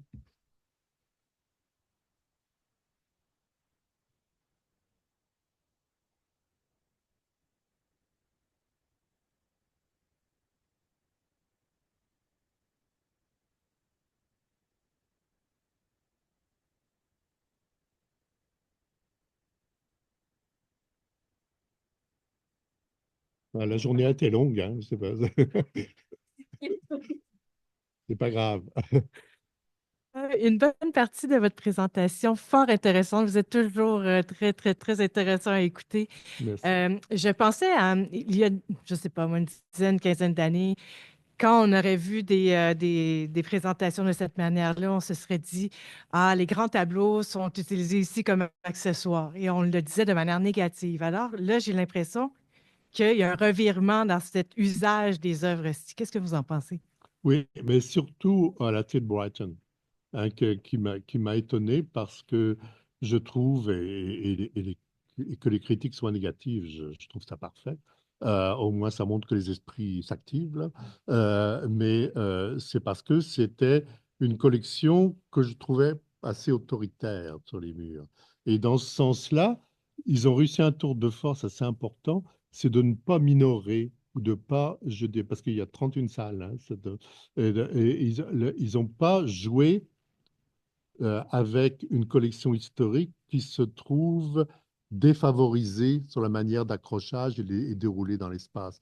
Il y a un dialogue, ils ont réussi un dialogue, je trouve, assez superbe quand on regarde toutes les interventions d'art contemporain dans les salles, à ce que les artistes en art contemporain dialoguent avec la salle, avec les œuvres historiques, mais pas dans un respect de confrontation, mais dans l'esprit de les faire parler, de leur faire dire ce qu'elles ne peuvent pas dire par elles-mêmes.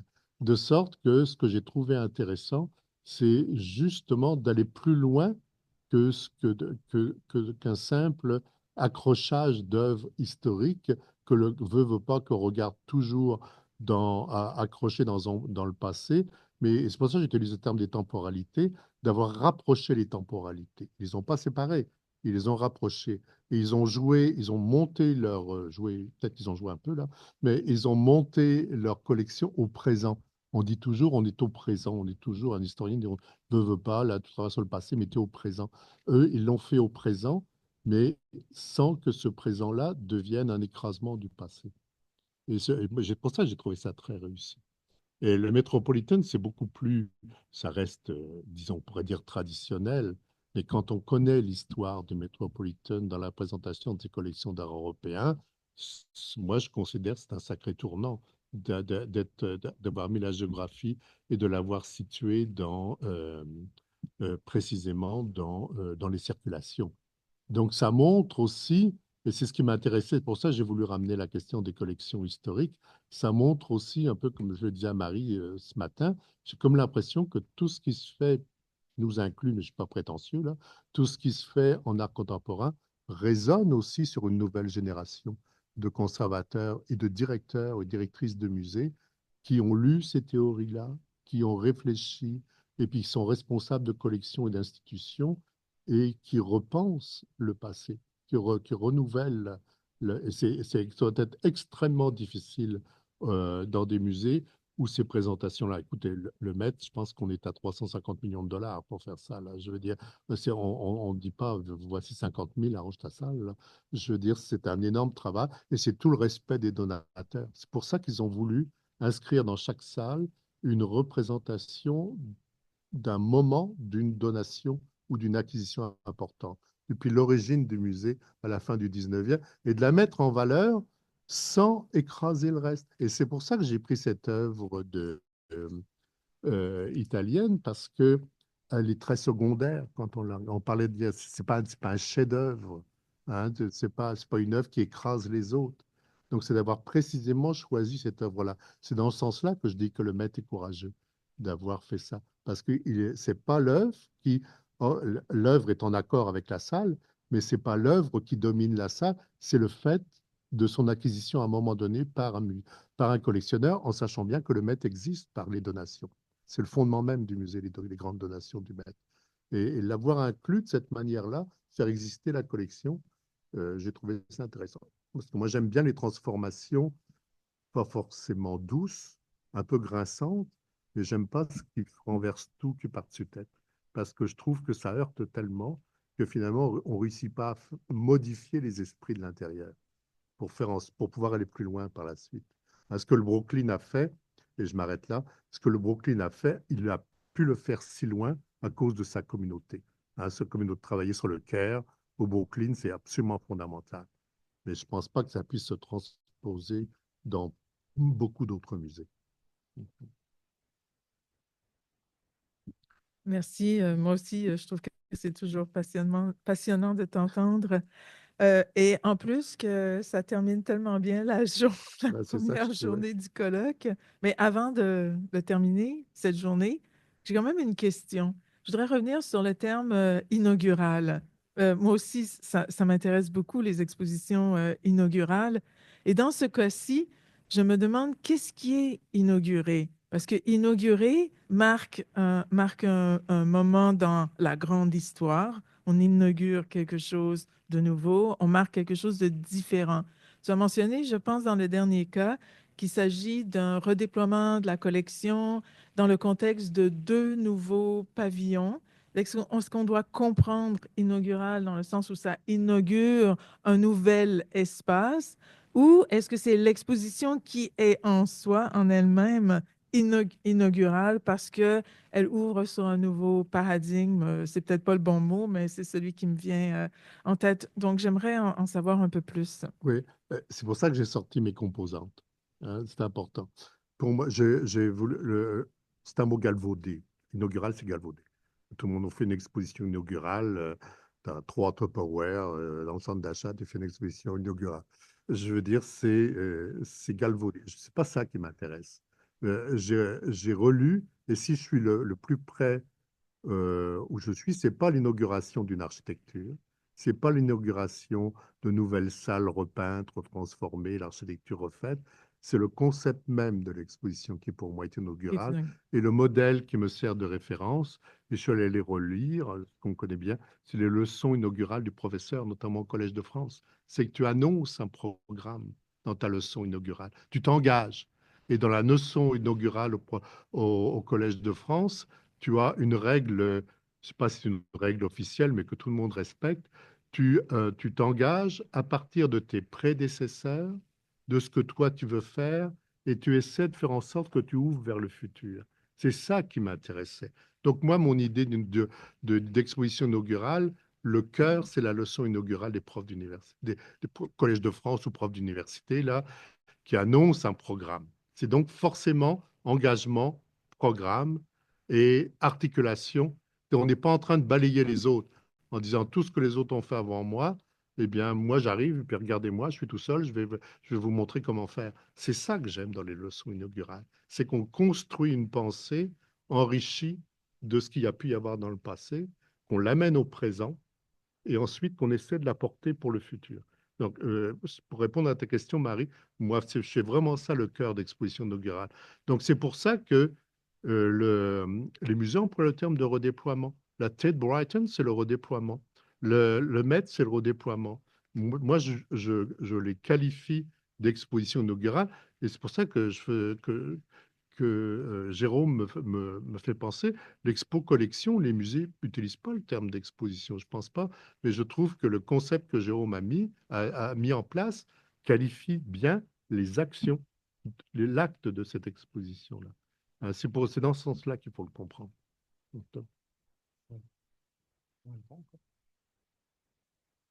Ouais, c'est plutôt une provocation en t'écoutant là. Je me disais que finalement, cette vision de l'exposition inaugurale est presque postmoderne. En fait, elle est, elle est mobile à l'égard du passé, elle est inventive, elle vient remanier en fait des choses en sortant de récits téléologiques. Et est-ce qu'on est encore là aujourd'hui? Et je dis ça sincèrement parce que on voit bien que d'un côté, il y a une sorte de radicalisation des discours politiques conservateurs, et je pense qu'il y a aussi une radicalisation des discours progressistes. Donc, est-ce que c'est pas ces expositions-là sont pas plutôt le fait ou une réponse tempérée de l'institution en réalité face à la critique? Moi, je pense on peut dire ça. Je pense tout à fait. Sauf que comme c'est le fait, et c'est ça qui m'intéressait, comme c'est le fait de grands musées où il y a 6 mois, j'aurais dit, bon, ils sont figés, ils bougeront pas, c'est comme ça tout le temps. Le fait que ces grands musées-là prennent cette avenue-là de revoir leur collection sur ces bases-là, je préfère que ça ait l'air de quelque chose, j'appellerais pas de réchauffé, hein, pour eux, ça ne l'est pas. Je préfère qu'on puisse penser que oui, c'est quelque chose de postmoderne qui a l'air d'arriver tard, mais je trouve que pour ces questions de statut d'institution, je trouve qu'ils arrivent au bon moment aujourd'hui, hein, parce que elles nous montrent quand même, pour beaucoup de lieux, c'est quand même des musées qui nous servent, pas de référence parce que ce serait, c'est même colonial mon truc là, mais de nous dire, oui, eux peuvent le faire de leur façon, dans leur cadre, en poussant, peut-être que je peux peut-être même dire de cette façon-là, le Metropolitan, je pense qu'ils sont allés le plus loin possible avec ce qu'ils pouvaient faire dans leur milieu. C'est pour ça que j'ai dit que c'est local, collection, musée, lieu. Est-ce qu'on peut aller plus loin dans l'art européen au Met, à New York, en sachant le problème de financement, le problème de collectionneurs? Et donc, moi, je me dis, ils sont allés le plus loin possible avec ce qu'ils pouvaient faire. Alors, s'ils deviennent ou s'ils font un acte, je dirais, quasiment irrévérencieux ou ou d'intervention radicale, ils vont rater leur coup parce que ça va être exclu. Ça ne va pas être pris en compte. C'est pour ça, moi, ça ne me dérange pas que ce soit postmoderne. Parce que je trouve que rabattu dans les musées, il me semble que le qualificatif s'applique mal par rapport au présent. C'est pour ça. Je ne sais pas si je réponds bien, Emmanuel. Je me permets de poser une toute petite dernière question. En fait, par rapport aux galeries de la Tate Britain, je me demandais les œuvres contemporaines qui ont été ajoutées, est-ce qu'il y a une idée de les changer à un moment, d'avoir un roulement, ou c'est vraiment des œuvres qui ont Je été ne sais pas, parce que ça a été considéré, c'est même de l'in situ, hein. Ce que Niels Norman a réalisé, c'est vraiment de l'in situ. Donc, comme c'est très récent, hein, moi je les ai vus en fin septembre, que je suis allé là les visiter. Donc, ces œuvres-là sont commandées par et est-ce qu'elles vont être changées? Je peux pas vous répondre. Mais pour l'instant, ce qui est de l'in situ, il y en a dans beaucoup de salles de l'in situ, hein. Les murs entiers sont recouverts d'archives, où c'est un travail de l'artiste à partir d'une archive.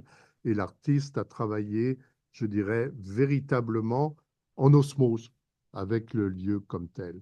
Donc, changer, d'après moi, ça suppose de changer la thématique de la salle et pas changer l'œuvre. Donc, c'était des commandes. Oui, Finalement. oui, c'est toujours des commandes ou des emprunts dans le cadre de Monatum. L'œuvre est dans la collection de la Tate Britain. Donc, c'est pour ça qu'elle est à cet endroit-là, qu'elle est dans la salle. Merci. Merci beaucoup. Marie-Lie, reste pas loin du micro parce que je risque d'oublier quelque chose, c'est sûr et certain. Merci beaucoup, Didier. Merci beaucoup tout le monde pour votre incroyable contribution. Ce colloque est vraiment formidable. Alors, je vous remercie vraiment beaucoup. Merci beaucoup. Alors, je vous rappelle que nous sommes attendus à la Galerie de l'UQAM pour un vin de l'amitié. Alors, est-ce que tout le monde peut trouver la Galerie de l'UQAM? Oui, c'est bon. OK, parfait. Sinon, on peut y aller en groupe avec... Oui, je pense que Cécile aimerait bien faire partie d'un groupe. Alors, nous reprenons demain matin à 9h30. Le café sera servi à partir de 9h si vous êtes lève tôt. Et puis, on a une belle journée qui nous attend. Et on a en fin de journée un atelier où vous pourrez poursuivre la discussion de façon informelle. Alors, à demain.